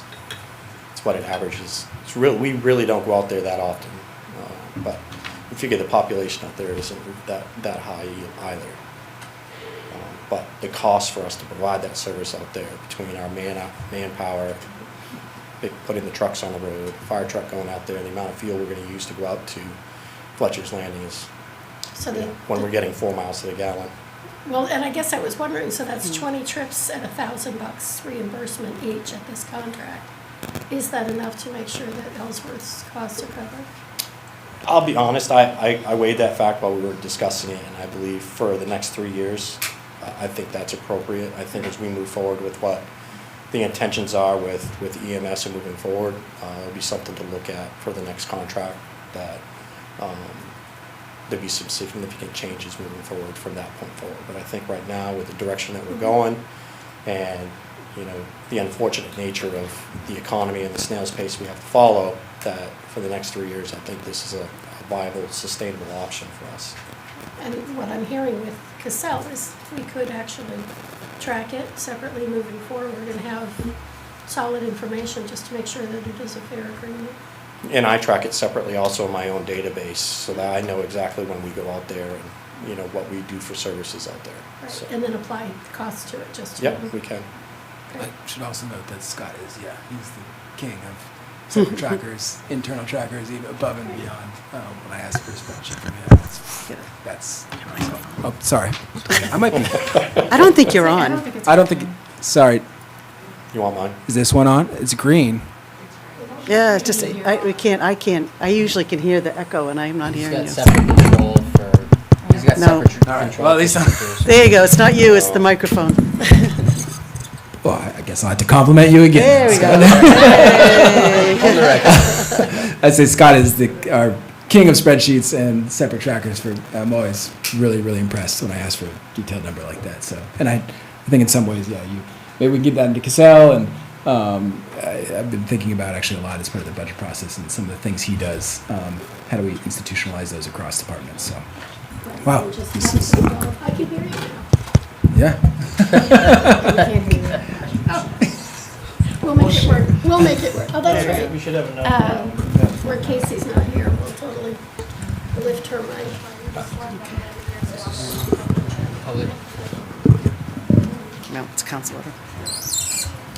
Madam Chair, move to approve Council Order 052402, request the fire chief to approve the Hancock County Fire Protection Emergency Response Service Agreement as written for $20,000. Second, discussion? Councilor Helen? One question about that. This has been going on for years, apparently? Yep. Okay. Has it ever impacted a citizen in this city because we were out there? Now it's actually been the reverse. We've been committed to calls here in the city of Ellsworth and been unable to respond on occasion out to Fletcher's Landing. So it's been the reverse. So the city of Ellsworth takes precedence, always takes precedence, but we do honor our contract as best as we can. So 2 calls come in, and I'm not being mean, but 2 calls come in, Mr. and Mrs. Ellsworth is If still they protected come in ahead. simultaneously, we're going to try and handle the one that's here locally first. Okay, thank you. Any further discussion? All those in favor? Thank you. Thank you. Council Order 052403, request of the city manager to approve the installation of a direct capture ventilation system in the fire department not to exceed the amount of $78,000. City Manager Pierce. Yeah, I know we talked about this, I believe at last council, might have been the special meeting, actually. I promised to report back with the kind of final write-up on ARPA funds. So the first page is sort of what we've spent, received about $904,000 originally in 2021, and then the first tranche came. The fund balance as of today is $393,000. I also included, thank you to the school, just their ARPA funding, so you all got a full picture, not just on the city side, but that's the second page, and the page after that, they received a little over $2 million, and the breakdowns of theirs are in there as well. So my recommendation, I think, is, we've already seen a price increase with this. Once in the ventilation system, I think it's now, having seen all the budget requests and just about everything else, I think this is sort of top of, a lot of our lists to move forward with. Would like to move forward and pull from the ARPA funding, which will still leave a little over $300,000 and move forward. I think there's a separate question for council on sort of the remaining 300,000, and we could talk more about it at the, or 393,000 if the council decides not to move forward with the ventilation system tonight, but how we want to spend it. I know there's been talk of maybe we want to do some match with the county. I know, Steve, I think you went to the county recently. You know, if we want to do it, by the end of the year, we have to have this money obligated. That doesn't mean it has to be spent, but it does also, having reviewed the requirements for this as well, like it has to be shovel-ready in terms of like contractors put together. So, you know, you can't just say we're hoping to spend it on this type of thing in the future. Like if we want to move forward with trying to find a match with the county or something of that nature, you know, I need some pretty good guidance to move forward with that and develop a plan to do it.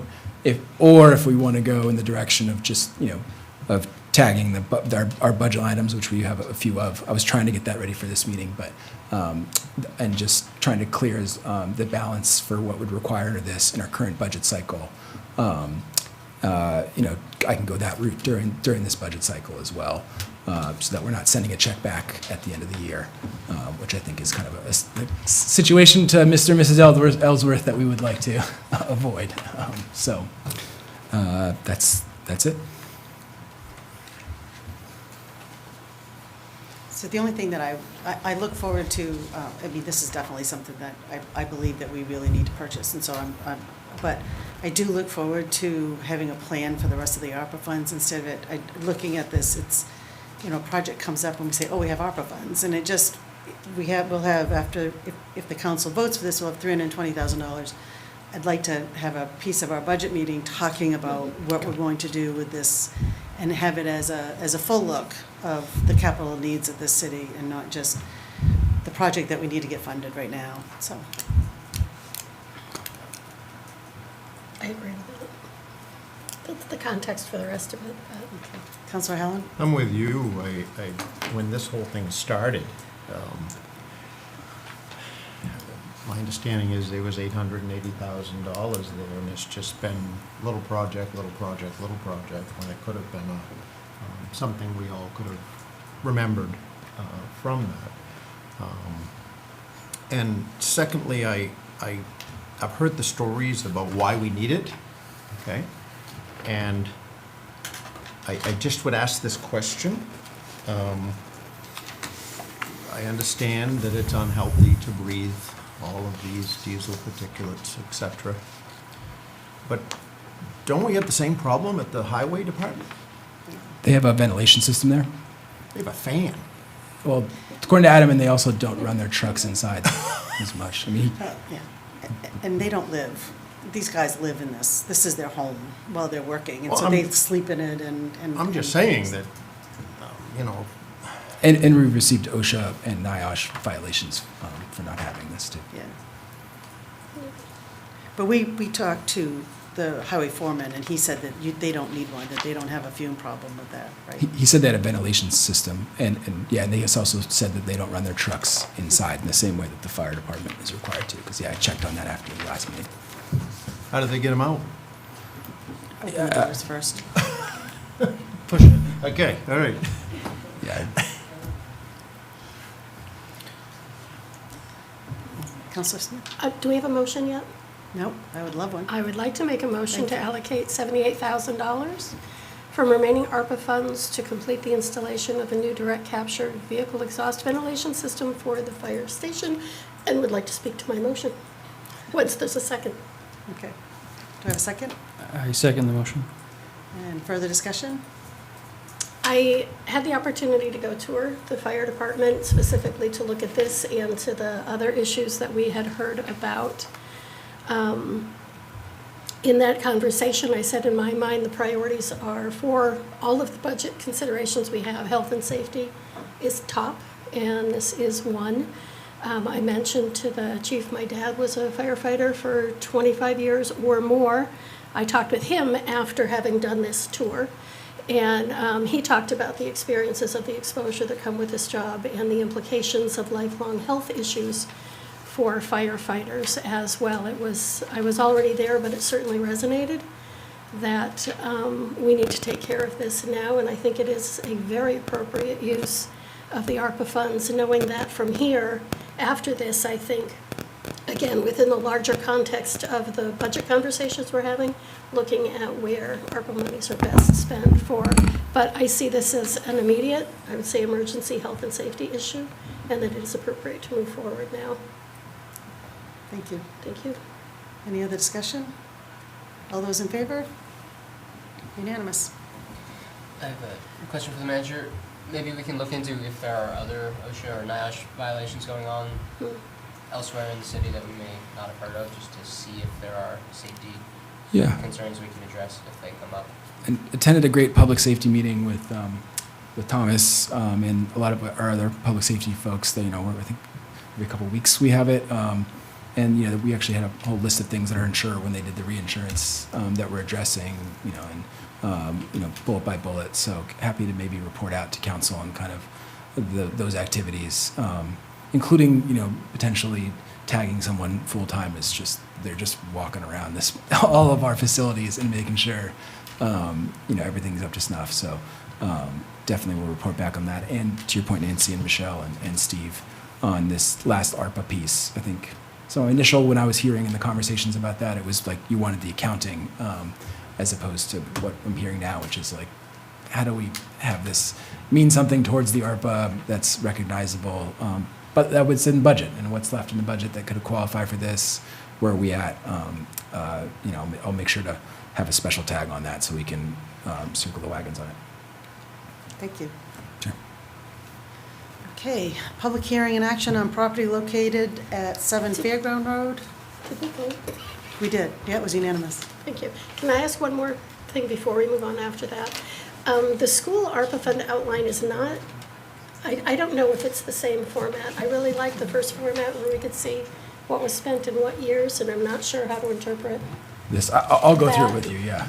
That's on my end. versus that. Okay, it wasn't as It's helpful funny. as I'd hoped it was going to be. I thought you were going to say the opposite. I actually and maybe it's because of the way I printed it in Excel. I really like the school format, but I don't think it printed right.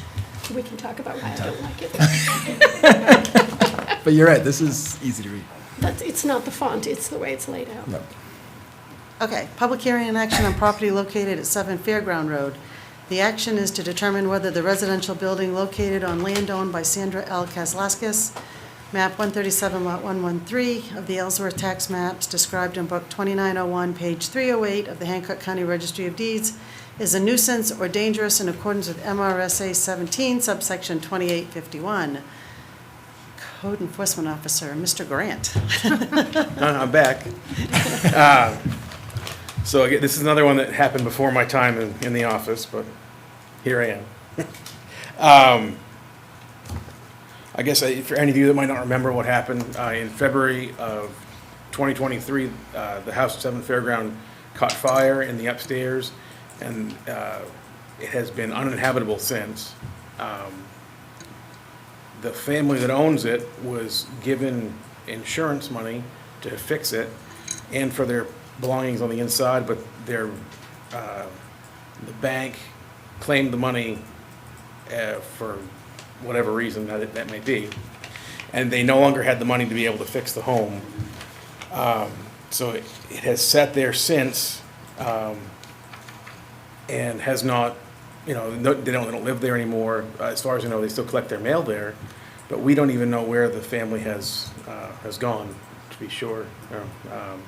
We were in contract with their legal representation, and we were informed the last time we spoke to them that they are no longer being represented by that lawyer. So that's why I'm here to basically ask you to set the date for that dangerous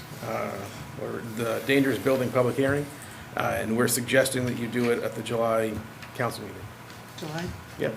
That'll give us enough time to do the required advertisements and all that for everything that needs to be done. It was outlined in another memo that I sent you from Reverend Winchell before. Okay, this requires a public hearing, so I'll open the public hearing. That was really goofy. There you go. Would anyone like to speak?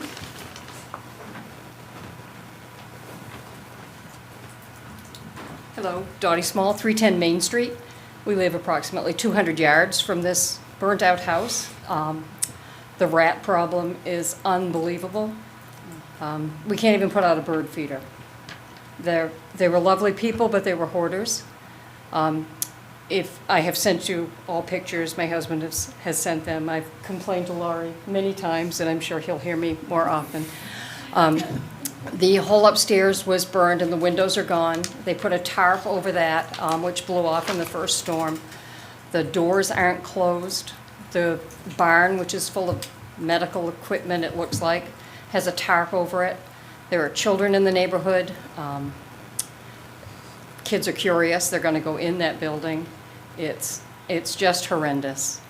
When you have a bird feeder camera and there's a rat in your bird feeder. They fed raccoons and stray cats, and they're all over the neighborhood, and it's just unsafe. Our uncle who passed away in late January, his house was overrun with rats. Chewed through the walls, came into his furniture. He's been trying for 10 years to have something done about the hoarding situation, but since the fire, it's just gotten horrendous. So anything you can do to declare it a dangerous building would be greatly appreciated by the entire neighborhood. Thank you. Thank you. I'm sorry. Anyone else like to speak? Okay, we'll close the public hearing. What would the council like to do? Councilor Lyons? I'd like to move to schedule a dangerous building public hearing pursuant to 17 MRS Section 2851 concerning the property identified at 7 Fairgrounds Road. Instruct the city attorney and the city clerk to issue, record, and serve all required notices as provided in this memorandum from Rudman Winchell dated April 2024. Second. Thank you. All those I'm sorry, discussion? Councilor Helen? Could we just speak a little bit more about the plan after the city does this action? Yeah, so if you all decided to declare it a dangerous or nuisance building, the plan would be to have the city take it down or to figure out if it's, I have a paper that shows from Sue McLean, it's over there, but it's okay, that shows that it appears that their bank is paying their city taxes. So maybe the bank has a stake in this, and it's unclear at this time exactly what's going on there. However, if we have the public hearing, we can also invite them. Yes. Would you mind? Yeah, absolutely. I will. Good evening, John Hamer, City Attorney. So the way this works is that following the public hearing, which will be a de novo hearing, so you'll be receiving a whole bunch of evidence from the code enforcement officer, and I'm free to help. But you'll get a packet with some information, you have to make some findings, and then presuming that you find that the building itself is a dangerous building, you'll be issuing an order. The order typically would say something like the property owner has 30 days to restore the property or tear it down. And if they don't, the second part of the order is that the city will go in and tear it down and make it safe for the property owner and then assess special tax against the property. So the order is going to actually very explicitly explain what happens next and when. And it does, under the statute, you do have a broad authority to require that it be demolished and made safe. John, confirm that because there's a mortgage on it, the bank's going to receive notice of the hearing, and if they want to, they can Yes, send absolutely. The bank, any party with an ownership interest in the property will receive notice. I don't know if the bank's going to show up, but you never know. We don't know where the family is what we heard. Is there going to be any further attempts to contact them between now and July hearing? Well, we'll have to do service as best we can. Usually that means providing a copy of the notice at the premises and mailing a notice to the last known mailing address of the property owner. So I'll have to check the statute to find out exactly what's required. But if anybody does have specific information, we'll follow up on that as well and do our best to make sure that they are served. Councilor Smith? We've been hearing about this for a couple of months now, and it's appropriate the pace that we're going at with this, because this is a big deal. As much as it's hard for the neighbors, we are taking somebody's property and gonna finish destroying it. I would ask that we get that, you're talking about the packet we're gonna get, like it's a substantial thing, that we get it with the board packet, or excuse me, the council packet that Tony sends out, which is 5 or 6 days ahead instead of the day before or the day of, so that there's time to go through it. So that I feel like I've done my due diligence when we're about to take a big step that sounds like it needs to happen, but That makes sense. thank you. Councilor Helen? So, seeing the pictures and driving by the site, it's really two different views. The pictures don't do it justice. But when you drive by the site, it's pretty rough. Is there any, can the city do just a little something extra? Is it proper to ask the police department to see if they could notify this lady, find her, just to make sure she knows what's gonna happen here? I want this problem to go away, but is there something else the city could do above and beyond the law that would help this cause? And secondly, if that doesn't work, what's the timeline? In other words, after this process happens, is it conceivable that it would be done, cleared up by the end of the year? Or does this take 2 years to go through this whole process once the action takes place? Okay, so there are a couple of things I want to address. First is that in July, it will be an actual hearing, and it will be an adjudicatory hearing. So that being the case, I would recommend that nobody actually go and make a special trip by the property for purposes of viewing it, because then you're looking at the property and you're getting evidence that's not being presented in the course of a public hearing. So let us present the information to you, and that's why generally pictures are part of what are submitted so that you can see.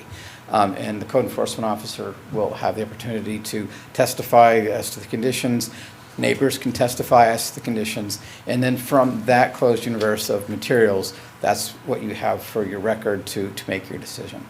In terms of the property owners, they are well aware that there's a problem at this property. As previously mentioned, they were represented by council for a period of time, and there was plenty of correspondence back and forth between the city and their attorneys at the time. So they're aware that there's a problem there, and they have made themselves unavailable.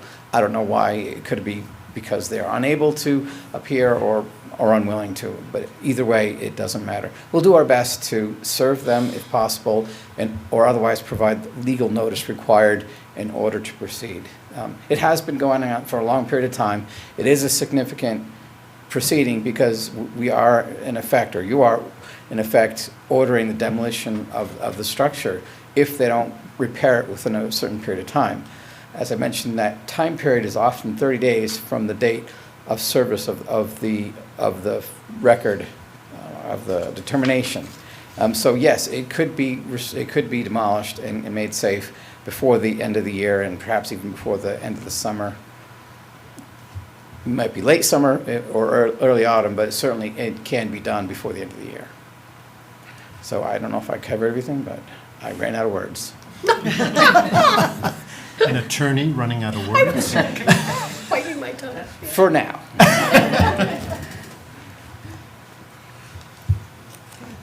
Any other questions?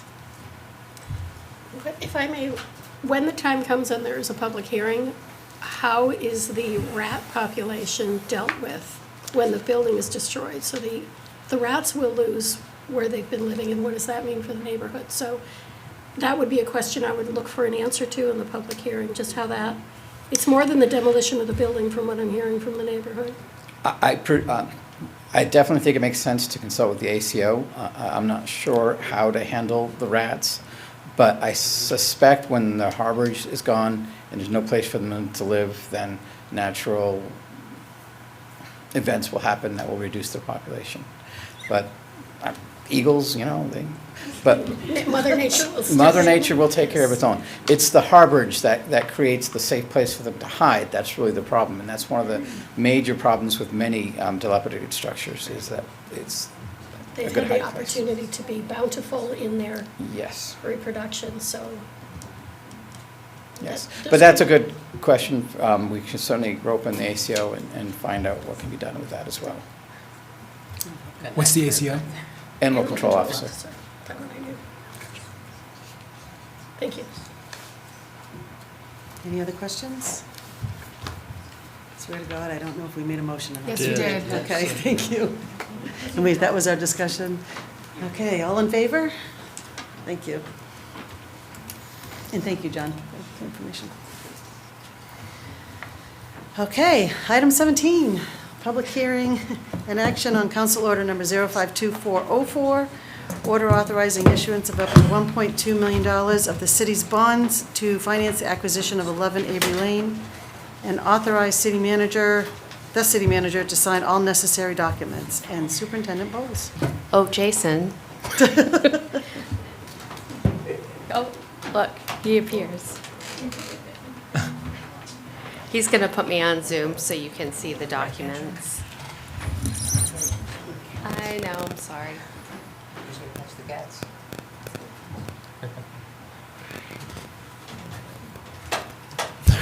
Hired 40 cats. There are ways to deal with it, yeah. Good evening, everyone. I wanted to start by providing an updated presentation from the last one that I did. So some of these slides will be the same, and then some will be updated, and then I have a couple of copies of things to give you throughout. Just to provide a little bit of history, when we first started talking about this, it was back in early March. At that time, we were talking about, we have been talking about, since I came on last December, the need to unload some of our leases, which cost us in excess of over $100,000 a year between the 3 leases that we currently have at the bus garage on the Bucksport Road, central office, the second floor of Camden National, and Adult Ed in the Mill Mall. So the Finance and the Facilities and Transportation Committee, as we worked towards our 10-year capital plan, in addition to our budget review work over the last couple of years, one of the big things we talked a lot about is, 1, needing to unload the leases to build equity for the school department, and 2, the need for additional space. And so over the last several months, or really since last summer, we started looking at different properties or things that would pop up for sale that may meet some of these needs, none of which kind of met the mark of what we were trying to do. Either they were not cost effective, or the space themselves did not meet the needs of the school department. And then the property on Avery Lane came on the market and very quickly became almost difficult to get in to do visits because it was highly sought after by a variety of people. And so pretty quickly, we went and did a tour of the building and walked through it and started to get an assessment of, would this work for us space-wise, and then what would the cost be financially. And immediately after doing that, we came to the Finance Committee and spoke to the Finance Committee and gave people the opportunity to take a tour of that building. And we have had a couple of counselors do that, as well as City Manager Pierce and the school board, and a couple of my staff as well. So to talk specifically about the Avery Lane property and some of the problems it solves, first and foremost, we have a space issue in the school department. For a variety of reasons. A year and a half ago, we actually approached Camden National Bank to expand our lease square footage. And at that time, we were looking to expand conference room meeting areas and individual office space. That was cost prohibitive to us at the time, as it was going to be about $675 to $1,000 a month, in addition to what we were already paying. And at that time, we didn't feel like that was cost effective for us.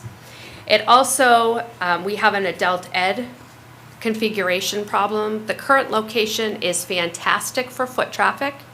It is great for walk-ins and people being able to access adult education in the center of town. That is definitely going to be a negative of moving to the Avery Lane property, but we believe the positives outweigh that negative. We also have a space issue at our K-8 school. Believe it or not, even though it is our newest school building, in our school department, we do have space issues. We have people that are having their offices in hallways and in alcoves. Some of the current classroom spaces are not configured the way we would like them to optimize programming for students. And so what we would propose is moving the office of the IT department and some of their storage to the Avery Lane, which then creates a lot of additional square footage at EEMS for us to move personnel around and do some different things at EEMS than we currently do. Finally, the other solution that this solves is storage and parking. Parking at Camden National for my offices is extremely complicated.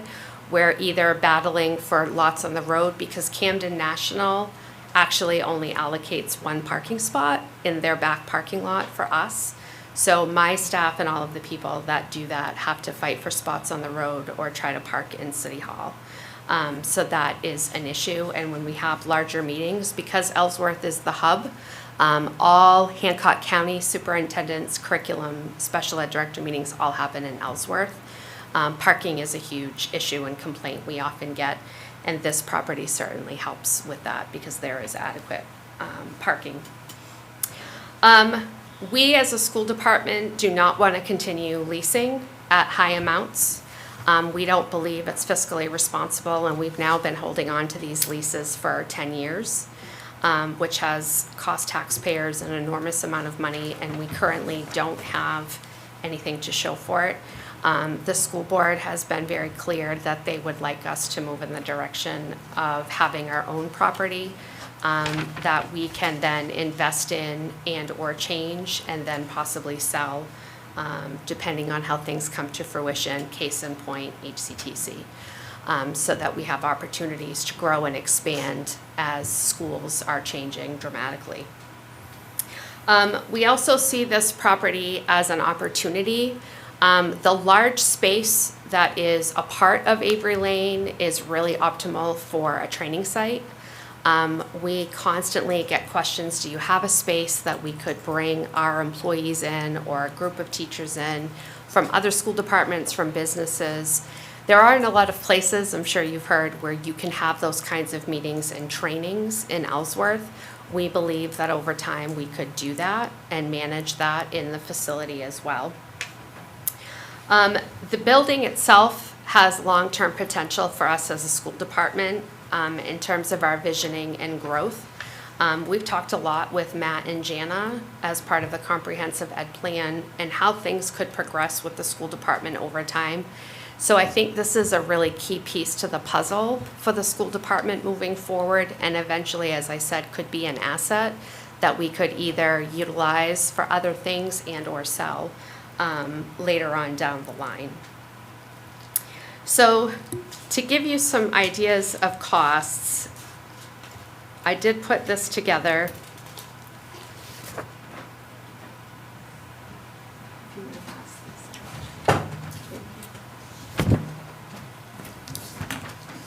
So a couple of things to think about is that current expenses to new expenses, we've done the best we can with what potential. I know, Steve, do you need a magnifying glass? What the hell are you doing to us old guys here?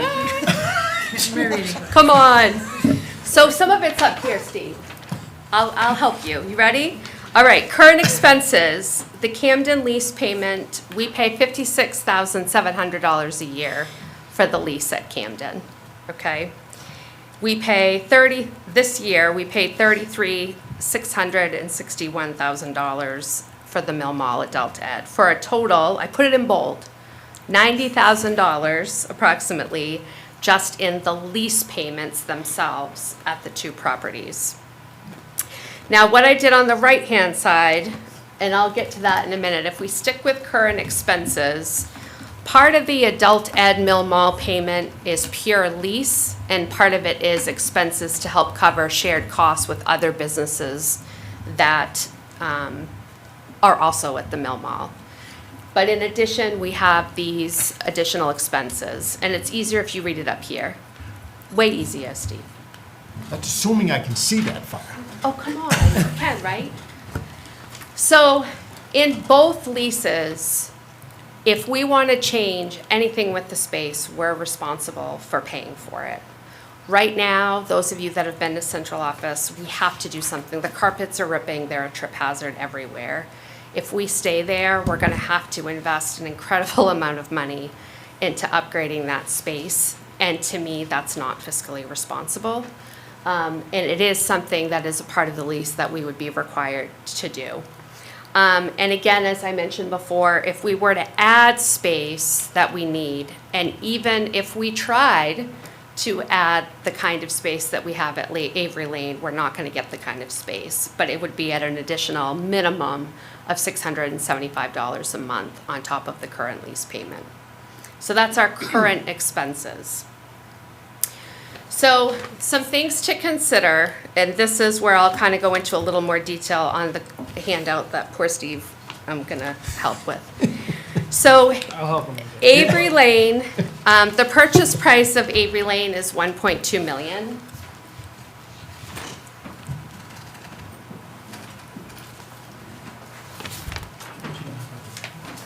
And Charlie and Matt have been extremely helpful in trying to get us information.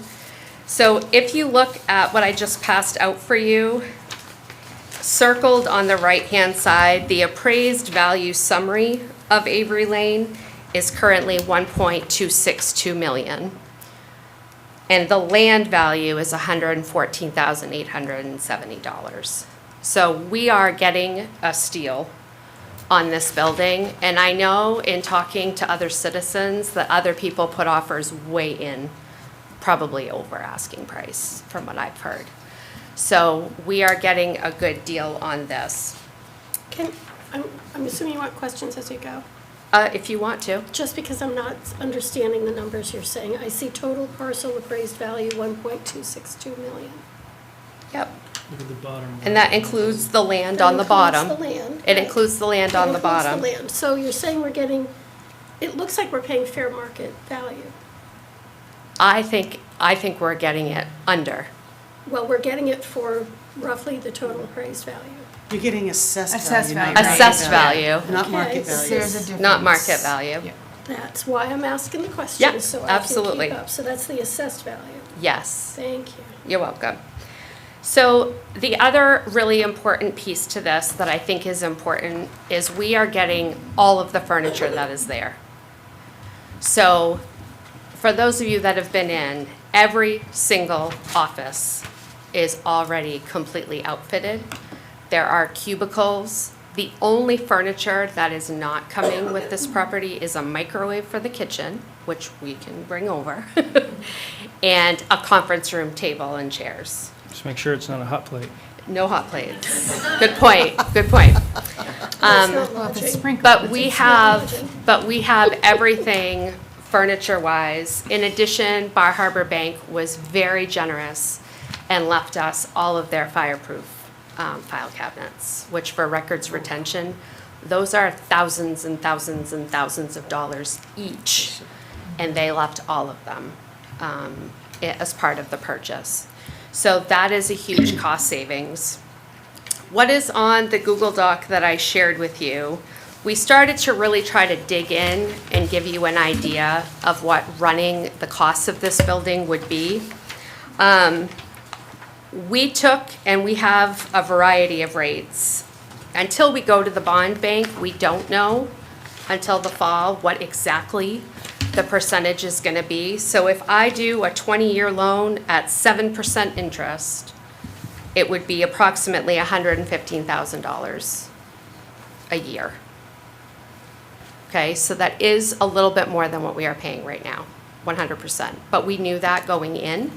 But we would be building equity along the way. And again, that's saying 20-year loan. Are we going to do 25? Are we going to do 15? That we don't know. I also want to point out that the building comes with central air handlers, providing air conditioning and radiant heat throughout. Electricity there, it's been really hard to get an accurate gauge of what we will spend on electricity per month because twofold. One, they ran their entire data server out of that building. They had a room that was 100% dedicated to the server of all of their bank data systems. So the amount of wattage and their electricity was astronomically higher than anything an office building is going to be running Monday through Friday. The other thing we want to take and make sure we mention is that we came to finance to talk about the EMC project that we are doing that would look at installing LED lighting across the district. And so part of our plan is if we acquired this building, we would quickly move to have LED lighting put in this summer and use those energy rebates to help with the total project. The lighting there is not great. That's probably one of the only downsides of the building, but this would make us more energy efficient. And so he said at maximum, when EMC did a walkthrough of the building for us to give us their assessment of it, they said the building is in excellent condition. We have no concerns, and with the LED lighting, you're going to look at considerable savings. He said he thought it would be around $12,000 without the LED light conversion, and with LED, he anticipated that would go even lower.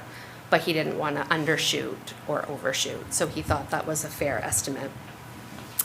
Propane, now that we're collaborating and working together, we now are part of the same city rates for propane, so we would be extended that same rate. Property plowing, we currently have plans to plow the property ourselves, so that would not be an additional expense. We do go out for bid with other plowing companies for our other properties. We would not do this with this property. We would plow this and maintain this ourselves.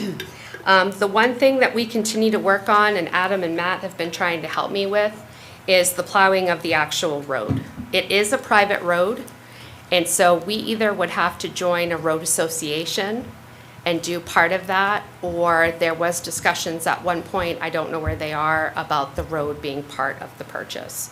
But that has been being worked on and researched as well. And then, of course, we're going to have monthly phone internet, but we don't know how much those are going to cost right now until we get in and we get things set up. And then we did include for you the cost annually of property insurance and purchase property services, which I provided that to you as well. So for one-time costs, of course, moving into a building, you're going to have one-time costs, and I've included those on this slide. These have not changed since my last presentation. These are some of the things we are going to have to do. Our IT director has been working with Jason and Nate about how are we going to run fiber? Can we do something with the police station to connect with us? What's that going to look like? They are working on that, so those would be some setup costs right out of the gate. We will have to paint. That is the only thing that as we walk through that we think we'll have to do. And then obviously setting up signage so that people really understand and know from both roads and both sides where adult education offerings are. That's really important to us, that those be magnified on the roads, as well as the administrative offices for the school department. As part of our budget process, I think it's important to remind you that we did request and receive your approval to add an additional $100,000 to our facilities reserve to help cover these costs so that they won't come out of general budget and we won't be overrunning some of our cost centers. So that facilities reserve account is set up to help with these costs and is what we plan to use if we were to purchase the building. And then finally, I wanted to let you know there's like a delay. So my slide says public information. So we came to you in March and presented. We also have come to finance a couple of times. I've presented 3 times at school board, which of course, like city council, are public meetings and welcome public comment. The Ellsworth American ran an article, and I was interviewed regarding the purchase of this building. We have given tours, and what I find really interesting is that I've only received one phone call from a citizen regarding the purchase of this building in all 3 of these months. I've sent memos to staff. I mean, I've done some different things, and feedback has been positive. I live in the community, and a lot of people have come up to me and complained about other things and then said, but we like that. We're happy that you're not going to continue leasing these different properties. So I would have thought that I would have received more phone calls, more questions, more inquiries than I have, and it has been very quiet. Not quiet about anything else, but quiet about this. So the one phone call I got from a citizen, he was very supportive, and we had a good conversation about that. So at this time, entertain questions or however you want to proceed moving forward. I would just add two small things. Yes, thank you. The inspection report, I was really nervous it was going to come back and I was going to have to come and say, pump the brakes. But it was like the best inspection. I wish my house, when I bought it, had this kind of inspection report. It was a very, very good one. So even the radon rating, I don't think I've ever seen a lower radon rating. So very minor things to be addressed. And then they talked to Jim and some others about, we'll do the ban. I think you put in here in your other sheet the potential cost of that ban. I think it's just shy of $50,000 if we were to go to December, but likely it's going to be like an October turnaround. The bond anticipation note, so the Bar Harbor, their bridge loan essentially, there could be that $50,000 Yes. associated cost of that will be less than that because the timing for switching through the bond bank, we're looking at more like an October interest rate, so it will be less than that. And I'll come back to council as part of that process too, because you could go to there are options depending on how you want to stage, whether it's a 20 or a 30 year. And I think the expectations it might be more around 5%, but I think 7%. I went high. Is I good. went high.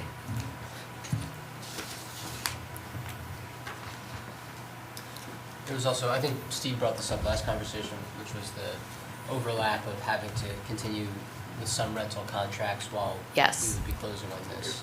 That's a good point, so thank you for bringing that up. So we are going to have to provide notice to our 2 leases. We have been waiting, because obviously we cannot break those until we know where we're going. There is a 90-day at Mill Mall and a 30-day at Camden National. I don't think we can get out within 30 days, but definitely the bridge loan buys us time to continue making those lease payments and stay within our budget and break those leases to begin preparation for this if this were to go through.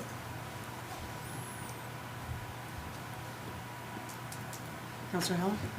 I'd like to talk a little bit about the financing of this. You have Bar Harbor Banking and Trust that seems to have really worked in favor of the city. And it would be a shame to sell them out for 1.5 over the loan if it's a loan they want to write. I get it's a cost to the city, but you've talked about what they have done. They have left you furniture, they have done this, they have done that, and they're a taxpayer in this town. And I realize that's not a decision tonight, but that's something that I want to throw out there, that going forward, if they're interested in doing that, I think we owe them some allegiance in the financing of this. I don't think we need to sell them out for a point or a 1.5, if in fact they want to write the mortgage. I don't know their position, but for crying out loud. Yeah, they have been exceptional to work with. Curtis Simard has gone above and beyond. He was the point person for Bar Harbor Bank and Trust in working on this deal. And at every turn, him and his realtor have met us answered questions, done walkthroughs, so that we can really try to get information. And like I said, I know, because I heard from another constituent who is jealous, that they would have paid over. They felt like 1.2 was low. So I feel like I agree with you. I think Bar Harbor has been exceptional in all of this and very much wanting to do something in kind for the school department. We're using them for the bridge loan. Correct. So Steve, you're talking about when we actually get to the full financing? Exactly. Okay, and we don't know that yet, because we're waiting until the fall. So they'll have an opportunity to bid on it? Yeah, we could open it up to, we could just go straight to the bond bank, which is almost certainly going to be the lowest, but I could open it up to Bar Harbor. I'd feel if we're going to go that route, I need to get First National and some other local main banks, because we got to go with I know, Steve, to your point, but we still have to get the lowest, like, to the, Mr. and Mrs. Ellsworth. Well, I get that, if I could speak to that just for a second, that when you've got people that are in the finance business that are doing a good gesture, I think that there's some allegiance that we need to consider there. And I don't know what that is, but when this whole thing came to the finance committee, it was 6.11% for 25 years that Bar Harbor Bank had presented with no down payment. And my point is this, is that, sure, explore all the options, but let's not sell out the local bank that's done so much, that's a taxpayer, for this much. That's my point. Yeah, I can ask around.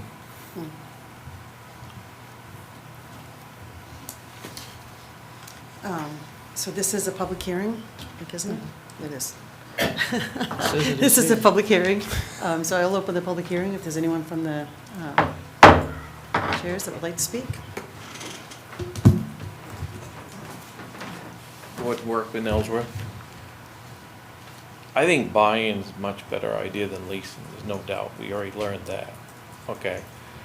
But what was the total cost of budget between the cost factor of owning the building than lease, the differential, you know what I'm saying? What was the overall maintenance, budget, everything? That wasn't ever provided through anything until tonight.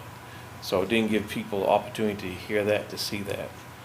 And so operating budget compared to what it is to lease, what was the total different cost? Or is there a lot or less, or what? I'm just curious. You gave what you could for that, right? And it was 25, 28, 20. Yeah, and until we know the It financing. wasn't in the packet, so I didn't know. Yeah, until we know the financing, I can't give a hard figure. So what I provided was, if we did 20 years at 7%, the cost would be this for the mortgage. And then I tried to give estimates where I could. I don't know how much operating costs are going to be. I have a general idea, and I've put that in there. It's going to be more than what we're paying now, because some of our electricity at Camden is included in the lease payment, and there we'll be paying electricity. So it is hard to be able to show apples to apples what this is going to cost. We'll go get it. Did you get this one, the one that? Well, no, I didn't get the little one. Was it in a packet? Was it even on the agenda or whatever? This is the thing that I'm wondering, other citizens may be wondering, because I get it. Leasing buying's better than leasing if you can do it, no doubt, especially at the price that they sold the building at. But I was just curious, the overall scope of it, that's all. And I don't know if it makes any sense or not. Maybe if before the decision tonight, maybe if you can come up with a cost factor of what the overall operating expense is going to be, and then somehow get that to the public so they can look at it. Doing it's a responsibility to the people to know. And that wasn't provided, and I get it. You didn't have time, I get that. But it would be nice for the people to know. That's all The only problem with that, in my opinion, is there are so many other things other than just the actual month-to-month dollar. Yep. And then, it's also because there are improvements that are needed, that we need to put money into now for the lease space, and we have to pay for that. Right. And we won't get the value for that. So there's a lot of other items on top of, even if it's $20,000 a year difference, we're owning it, and we're also paying $20,000 more, but we're getting the equity. Right. So I think that's really hard to put an exact dollar amount So on. you don't think Some that- of this is just like what you said, leasing and having the equity in the building, and and having it up, get it. yeah. I get it. So I It's just just don't, I'm a not cost sure. analysis would have been good to know, that's all. And that is what we have here as best we can, and Yeah, it just was, I get it. Yeah. She's got it now, but it hasn't been it wasn't on the agenda, wasn't listed with the agenda or whatever. So I think that's the only thing that I was concerned about. Yeah. There was nothing there. yeah, thank you. To speak to that a little bit, I second what you're saying. I think that information could have been flowed, or even wilder estimates could have been flowed quicker than it did. But we don't know what their daily life is like at the school department. Right. But I think it would have been nice to have that flowed out sooner than tonight. I couldn't agree with you more. But there's a lot of variables here that we could talk about. We don't know what the leased space is gonna be in 15 years. Right. And we don't know what the repairs are gonna be in 15 years, but we don't know what the leased space cost is gonna be 15 years. And I did say earlier, in a discussion, that leased spaces are for temporary tenants, and I don't think the city of Ellsworth School Department is moving out of Ellsworth anytime soon. No, you're right, absolutely. So, No. I'm sorry, I just don't see that that's happening. Right. It's just, I can't agree more that you shouldn't lease. Lease is fleecing, so. That's the way I look at it. But, all right, thank you. Thank you. Does anyone else like to speak? Okay, I'll close the public hearing. Council, would you like to? What is your pleasure?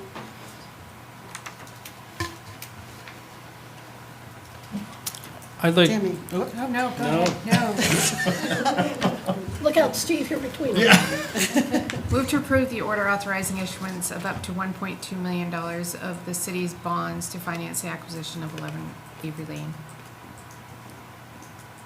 And authorize the city manager Oh, and authorize the city manager. Did I miss a whole? to sign all necessary documents, Thank you. I'll take that amendment. as Tammy said. Do I have a second? second. Okay, do we have discussion? I have a question. Sure. Does that obligate us, the way that's phrased, does that obligate us to the bond bank? Not to the bond bank necessarily, I don't think. No, that Just to the- authorizes us to do a ban, The ban. bridge loan. Okay. Okay. Yep, so I can still, Okay. I just don't want to get roped into throwing the little guy out on the finance, that's all. All in favor? No, discussion. Oh, I Discussion. asked, and you didn't say anything. I was being polite. I stepped on Steve last time, so. All right. I've mentioned several times that I did not want to vote for something if I got the information so close to the time of the vote, and if the public hadn't had the opportunity for the information. 3:00 yesterday afternoon, we were sent a Google Doc. I checked my emails Friday. I worked hours on city council on Saturday. I did not check it Sunday, so I found it at about 3:00 this afternoon. The public has not had access to the Google Doc, to the Google folder with that information. There are two things that matter here, the product and the process. The product is the purchase of the building. It looks like it certainly is a cool thing. The process matters as much. We have We have a population that is still recovering from the police station, not the product, but the process. We have the courthouse, where it seems to be issues of both the process and the product. And I don't want to be in another instance where, in a place where I can have a vote, we haven't given enough time. And I've got 7 or 8 questions that are into the details on trying to understand, I think to Mr. Workman's point, the operating costs and the differences that they would be, the purchase price and what it really means. And I would appreciate a full week to be able to go through this, to send my questions out, and then come back. And if the questions come back, and if I have a spreadsheet that actually has information in it where it makes sense, then I may support it. But I have probably an hour's worth of conversation here to understand and feel comfortable moving forward. So I'm going to leave it at that and not make a tabling motion because you've heard my concerns. And I will say if it goes forward tonight, I will feel the need to vote against it if I have more time, and if I know that the public, if the Google Drive of folders is shared with the public, I may vote for it. But I need more time, and I feel the public deserves more time. Thank you. Procedurally, I know we kicked something back to the 29th as well at the beginning of the meeting. Yeah, that's a little, that's liquor license thing. Yeah, and that one's easy to do a special meeting on. This one has actually a lot of dependencies. In fact, Ashley's here right now just for this piece because I already moved back the final, obviously, for those who bought a home, you have that, here's how much time you have. It was supposed to be tonight. We got it moved back to Friday. But we have the ban that's got its own process, the public hearing, and I'm literally going to sign this. I was hoping to do it between things. So there'd be a lot of other things I'd have to look into if we move back this piece. As I say, it's not possible, but there's going to be a lot of things that have to move around, including getting another extension from Barbara Bank and Trust. As everybody said, Curtis has been great on this. Safian and the bond council and redoing everything. I should also say the last expense that we do have is $8,928 in closing costs, which are below my authorized threshold. That's for our lawyer on this piece, so those things could change too. But that's well, and the timing is why I sent an email to staff and to the rest of the council so that this wasn't a surprise. That I'm not comfortable spending $1.2 million when I've got questions and when members of the public just haven't had a chance to pour through the documents that were provided yesterday afternoon, just to the council.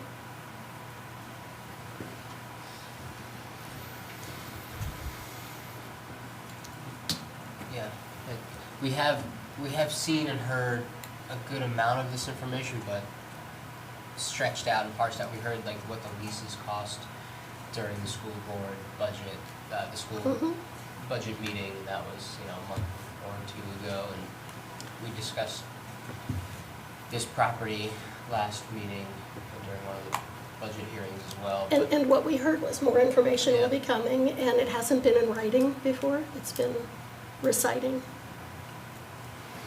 So let me Continue, please. Let me run you through the questions I have. You talk about building equity, but that only matters if you plan to sell. You have an asset, and then you mention the potential of selling it, something related to HCTC, and I don't understand that. I don't understand how this ties in with a comprehensive plan. How do we factor in the loss of property tax revenue when this goes from being a for-profit to tax exempt? You answered that one, you answered that one. The lease transition times, we had talked about there was another department that might have to lease space.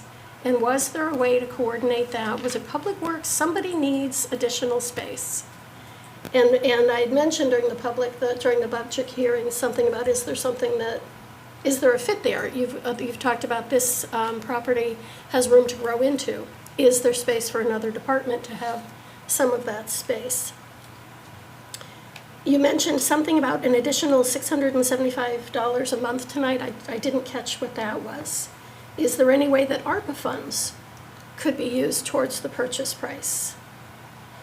And I think the last point was concern over the public outreach. One of the basics of communicating with the public is you speak about it at your meetings and then you go to their meetings, that it's important not just to go so that the people who are already in hear the information, but the people who are busy get to hear the information as well. I think that there's more, I think tonight it's on public notice. There is the information that I would think could make available, and we could allow people that time to come up with questions to understand why we're looking at this purchase. Thank you. Councilor Lyons? Yeah, I think Councilor Smith's comments are valid, and ultimately, she's looking out for both the, our fiscal responsibility and also public process. So, I support that. I think it's very important. That being said, I think there's been sufficient process and notice to the community that the sale was up for, that this was on the, on the agenda for this month's meeting. We've discussed it at finance meetings, and superintendent, provided a kind of an outline of the public process. In my mind, that's sufficient. And ultimately, I understand, giving the public the opportunity to review, financial decisions, but at the same time, the public voted for us to be the city council, and we're the legislative purse. So we've been, given this responsibility. I would like, there to have more details here, but ultimately, I look at it as, even if we spend $30,000 more a year, the benefits are worth that $30,000 in my mind. And I know there's a lot of moving pieces to keep, if we're going to follow through with this and purchase the building. So I fully respect Councilor Smith's, concerns, and I don't fault her at all if she votes no. And but I plan to vote yes, and I'm very excited for this opportunity for the school district and the city, and I want to be supportive of taking this next step for the school department. So I intend to vote yes. Thank you. Any further discussion? We have a motion second. Further discussion? I have one more comment, if I may. Absolutely. I don't for 1 minute think that this isn't going to cost $120,000 more a year to operate this place. And I'm pulling that out of my hat, but I don't for 1 minute believe it's 30 grand. However, we don't know what it would cost to stay where we're at. We have no idea what it would be in 5 years. And I again, don't think the school department is moving out of Ellsworth anytime soon. I think putting roots down is probably a good thing. There is some unknowns. I didn't like the process, to your point. I think that there could have been some estimates thrown up way before now. I don't like that either, but at the same time, we've got to fish or cut bait, one or two. Of course, I'm just going to add one other thing, and I understand the thing about process, but, I mean, you can put those numbers out to the public, but they don't understand, because we every month talk about finances, we talk about finance committee, we're working with the budget, and we need to look at it as the overall city, and not just this one project, and it's going to cost us $30,000, and it's going to include, increase people's taxes this little bit. It's up to us as voters, as representatives of the voters, to be able to say, this is good for the entire city, this is money well spent, this is money that in the long run, like Steve said, we could say no to this tonight because of $30,000 and they could increase the rent, and we're going to have an incremental increase every year for 20 years, and right now we know exactly how much we're going to pay over the 20 years.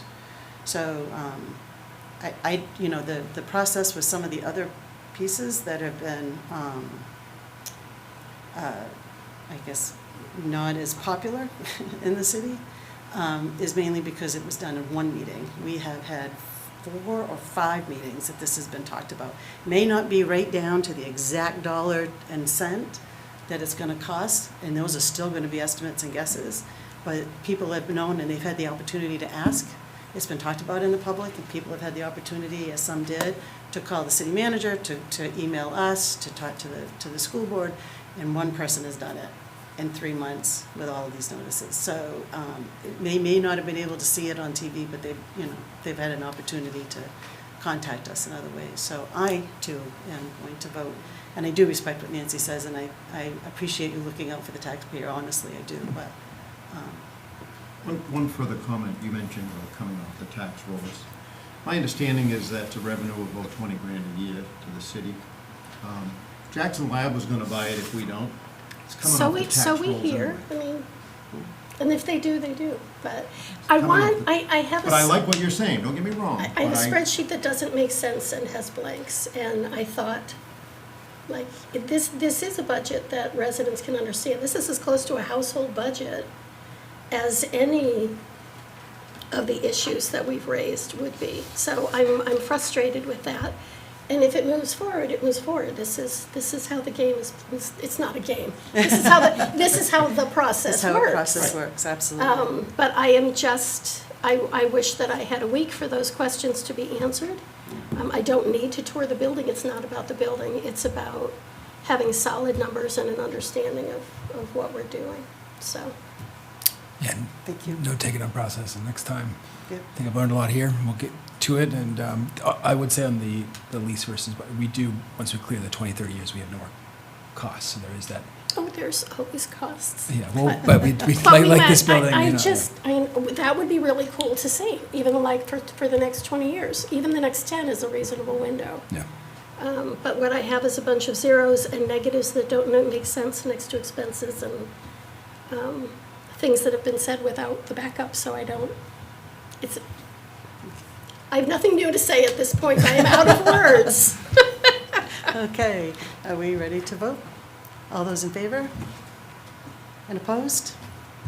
Thank you. My first minority report. Oh, I'm sorry. Sure, come on up. I couldn't see you back there. Like, what are you pointing at? Sorry. Hi, I'm Assistant Superintendent Nikki Chan. I just wanted to take a minute to publicly thank Superintendent Bowles. She's come under a little bit of scrutiny tonight as if she was underprepared or her materials don't make sense. And I would just want to remind all of us that she works extremely hard. She is balancing many things, none of which is a real estate acquirement as her top priority. She has, as far as I know, she has given City Council every bit of information that they've asked for. Every time I'm working with her, she's trying to be very responsive to the questions regarding this building. We have a team full of team members and school board members who have been here several meetings and for several hours, and we have answered several questions that the public has had. So I just want it to go on record that the negative tone that seems to be represented here from one viewpoint is not the whole picture. And again, I just want to commend Superintendent Bowles for her extremely hard work on this project, which will absolutely, if passed, support our entire school district. Thank you. Thank you. If I may.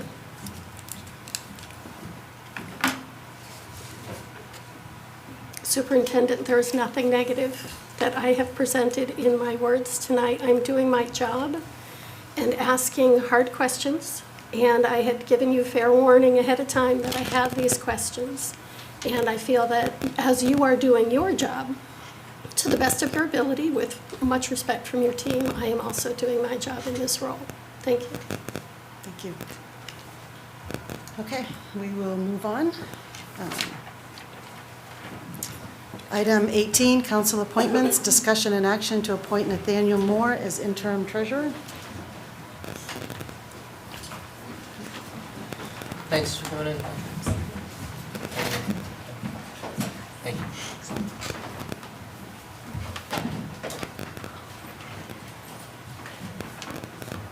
Was that me? That's you. Appointing date. I'd like to request to appoint Nathaniel Moore as interim treasurer. Okay. Okay. He's been Do you have anything to say about this, or? He's been doing a great job, and I know, I was thinking speaking to Ashley and Deb and for myself, we really appreciated his commitment and his dedication. I know he'd be here tonight, but he had it previously scheduled, moved all the way up from Florida to be with us and with his family, and met him and his whole, not just him, but his whole family is great, and they're really committed to this area and to the city, so, and really been very impressed with how much dedication he's given to this whole group, so, and Thank you. he's one of our favorites. So moved. Do you need us? Or we can- Okay. You'll have some more, you'll have a whole bunch of them in June. Yeah. No, that's not. Oh, yeah. That's We'll right. redo it next month. Will there be some compensation for his interim efforts? He's got a 10% stipend during his interim period, so that's already, and I don't need council approval for that piece, but, This fund? yep.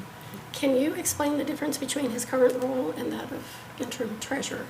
Finance director and treasurer, what is Yeah, the difference? well, the treasurer piece, I think, Tony, maybe you can explain better here, but, for a lot of our signing documents and things of that nature. So it's one role that the finance director fills? And then the interim finance director, there's another set of like documents and things that, and Tony actually sent me a great email breaking all these things down, so maybe I'll hand it over to you if you have anything else. I was looking at Tammy, but I guess Tammy's not going to. I got it, it's okay. Tonight, I can't even get her to do a Jeez, motion. Tammy. Tony Dyer, City Clerk. So the finance director / treasurer is one role. State law requires that we have a treasurer. The finance director is a term that we use here in our charter. The difference between his position as deputy finance director and interim treasurer finance director is obviously a whole host of new responsibilities to include supervising staff, signatory on accounts. He is the primary person responsible for all the city finances, including the bonds that you just authorized that he'll have to sign and have notarized. The responsibility increases with this particular role than the role he'd been serving in previously. Thank you. I appreciate the clarification. Sorry, it also includes signing lien documents and such. You have to have a treasurer for lien discharges. Tammy sent me an email. First I got one from Tony, which is great, and then I got one from Tammy saying, you're gonna have to do this. So Tony's already got it. Thank you. Good job. That's why I was like. And to clarify, that speech come from someone that has filled this role before. Do I remember that correctly? Unfortunately, we don't know that correctly. Okay. Oh, that's why you knew so much. So we had a motion, do we have a second? You do have I second it. I did, okay. Yeah. Discussion? All those in favor? Unanimous. I thought you were gonna have discussion. I was ready to go. All right. Discussion and possible action on holding city council meetings twice per month rather than once per month, and to update the rules of order accordingly. Councilor Halloran?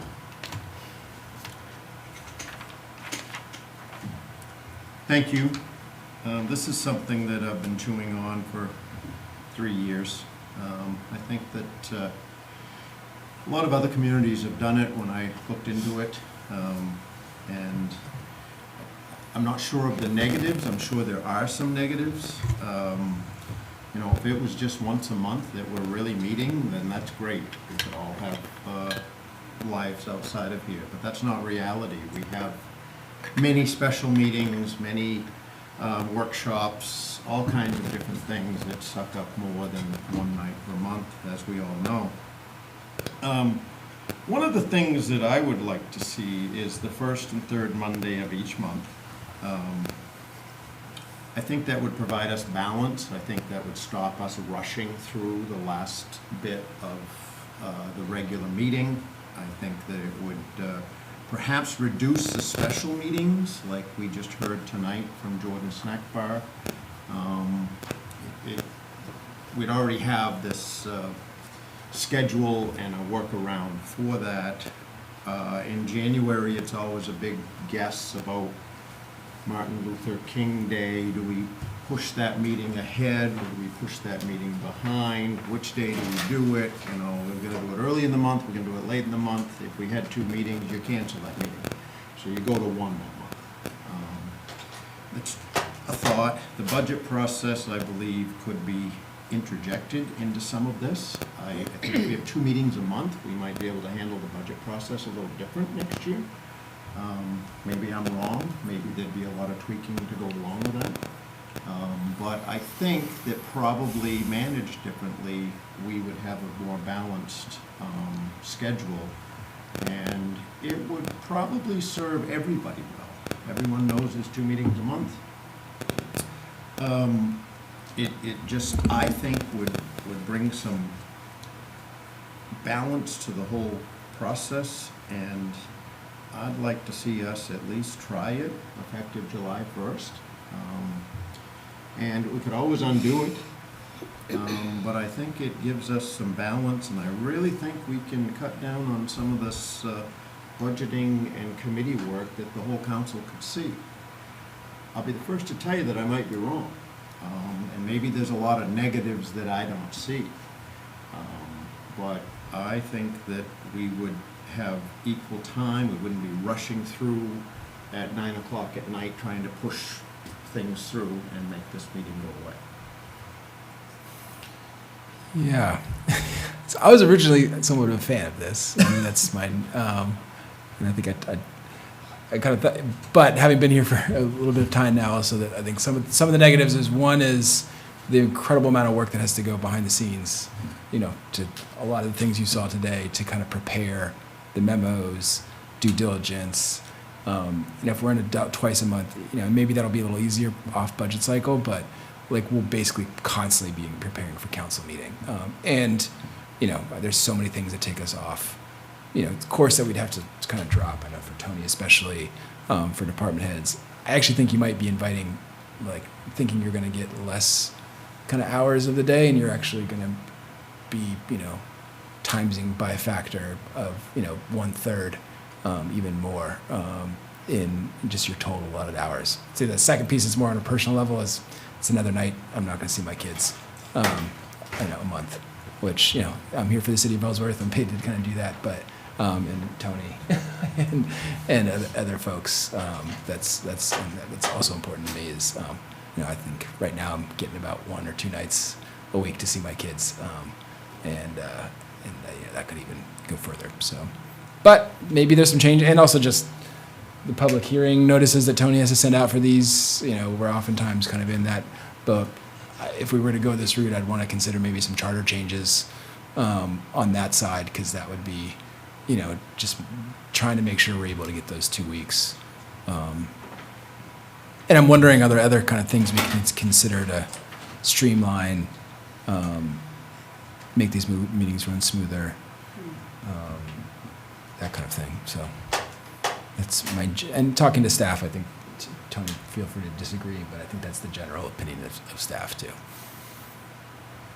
To speak to that just a little, we've had more than 12 special meetings this year. Yeah. Please tell me this year has not been a typical year. I'm hoping we're not going to have 12 special meetings next year. Right, Charlie? Yeah. So I think just on that, if you don't mind. You gotta. I think some of the issues with the significant number of special meetings this year in particular were just really a lot of things unforeseen, whether it was staff turnover. There's just been a lot of like really weird oddball stuff that's happened. I think that was just not normal for the city. And so special meetings were kind of our catch-all to do that. But the reality is, in city charter and in state law, you know, the definition of a special meeting is for when something is necessary, emergent, and it cannot wait. That's the true purpose of a special meeting. So, for example, this liquor license, you know, it's got to be into the state by June 1 for him to be able to open for June 15th. That is emergent. If we don't do that for him outside of cycle, when you're already having a meeting anyway, it's not really a special meeting, you're going to be here. It prevents a business from adding services to their business. But in the charter, a special meeting is called by the chairperson or a majority vote of the council after they've been given verifiable notice of a meeting by the clerk or clerk designee, and notification of the media shall follow for like a regular meeting, whether that's a publication or just an email that says we're having this meeting. So I think there's been, as manager noted, there are processes that we can implement here in-house to hopefully limit those in the upcoming year, but I think there's just been some sort of oddball things this year that have kind of put us where we're at. I did reach out to the 400 towns and cities in the state of Maine and garnered some comparable communities, and the majority communities between 8,000 and 10,000 in population, which is kind of that realm that we're in, have one meeting per month. So we're not doing something completely abnormal and outside of what towns and cities our size are doing. And actually there are towns and cities larger than us into the 20,000s that only meet once per month also.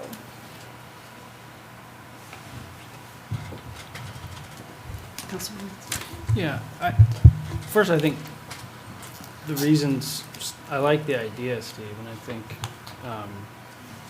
the reasons you put forward are all because we want to be as efficient and as productive as we can be. So and I think similar to Charlie, when I first heard that, I was like, yeah, that makes a lot of sense. But hearing feedback about the strain on, that would put on the city staff, and then, I've got a little guy at home too, and it's hard. And so I get all that. We all have stuff at home, right? Like, it's not just children. But I do like the idea, Steve. And so for me, I've only been on the council since November, so if this is what every year is like, I was just like okay. It'll be fun, join the council. Yeah, so my sense is like, well, we've got a new city manager. I see a lot of changes being implemented and processes being improved, or the potential for that. My thoughts are why don't we see how the Pierce regime goes, and maybe I don't know, if there's a 6 months or something like that, we say, okay, what are we seeing? Are we still feeling like we might need a second meeting? Then revisit it? That's just a thought. If there's not support for it, I will never make the motion. It's just an idea, but if there's not support, let's move on. Yeah, and I guess my point is I think I support the idea in theory, but it sounds like the actual implementation would be more complicated, and so I'm kind of in the middle. Yeah. If there's no support, there's no support. There's nothing wrong with that. I'm not going to make a motion. If there's reservations in the group, then let's just move on.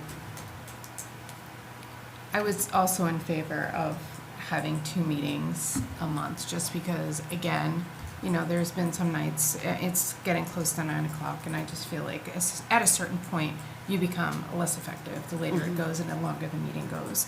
So that's kind of why I was in support of it to begin with. And then, were there different mechanisms that we could use? Could we schedule a special meeting every single month, like the first meeting would be a special meeting, and then the third Monday would be the regular meeting, right? But based on what Tony just described, it says it has to be like of an emergency nature. So I don't think that really kind of qualifies us for just to put something automatically on the calendar every single month. So, but I do agree that maybe we can find some efficiencies with the Charlie regime.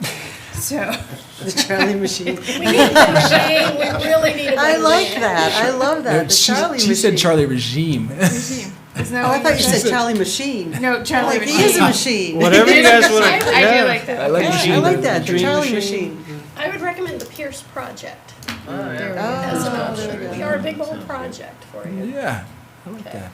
not a regime. And point taken, Steve. I think Let's move on. let's keep thinking about it.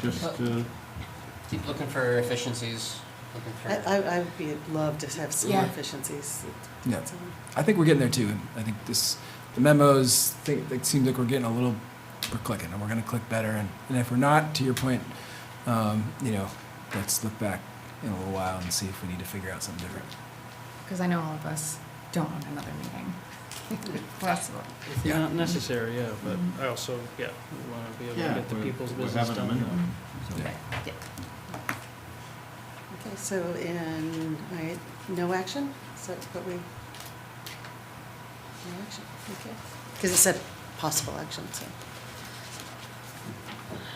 Okay, executive session to discuss labor negotiations between the following: the City of Ellsworth and the Ellsworth Highway Unit, Massachusetts, and Northern New England Laborers District Council Local 327 in accordance with MRSA Title I, Chapter 13, Section 405, Paragraph 6D.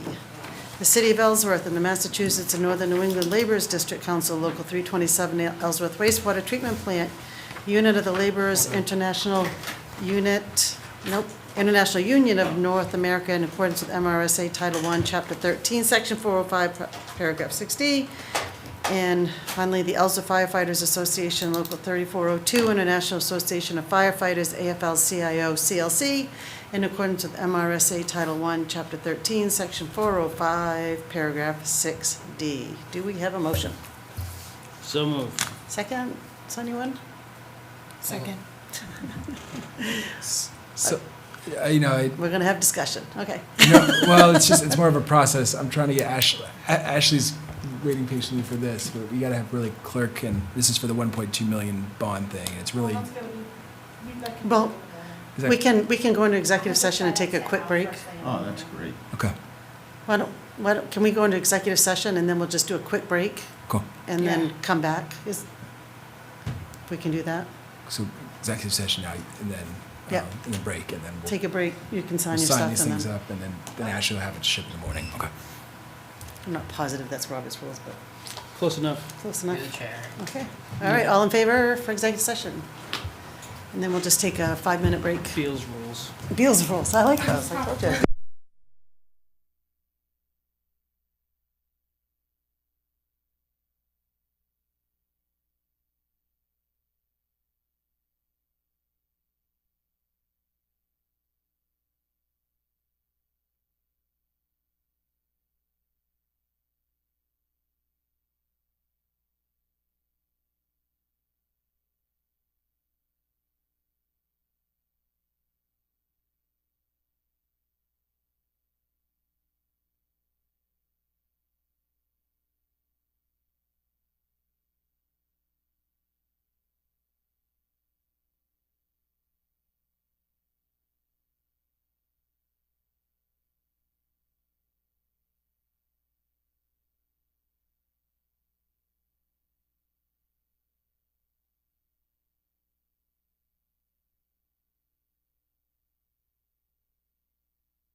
Discussion and action on labor negotiations between the following.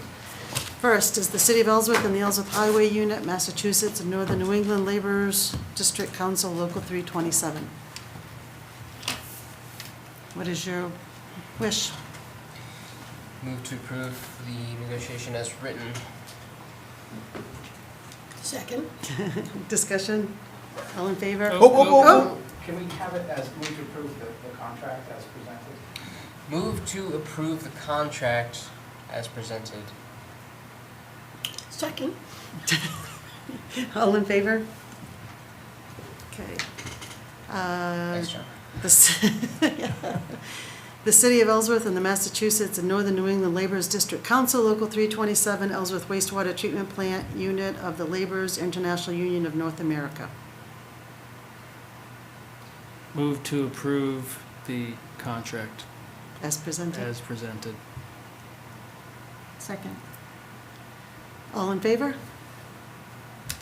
And the City of Ellsworth and the Ellsworth Firefighters Association, Local 3402, International Association of Firefighters, AFL-CIO, CLC. Move to approve the contract as presented. Second. All in favor? Item 22, adjournment. Oh, this, you guys. All in favor? I couldn't get a first and Steve second wouldn't before. sponsor that one. Man, that was quick.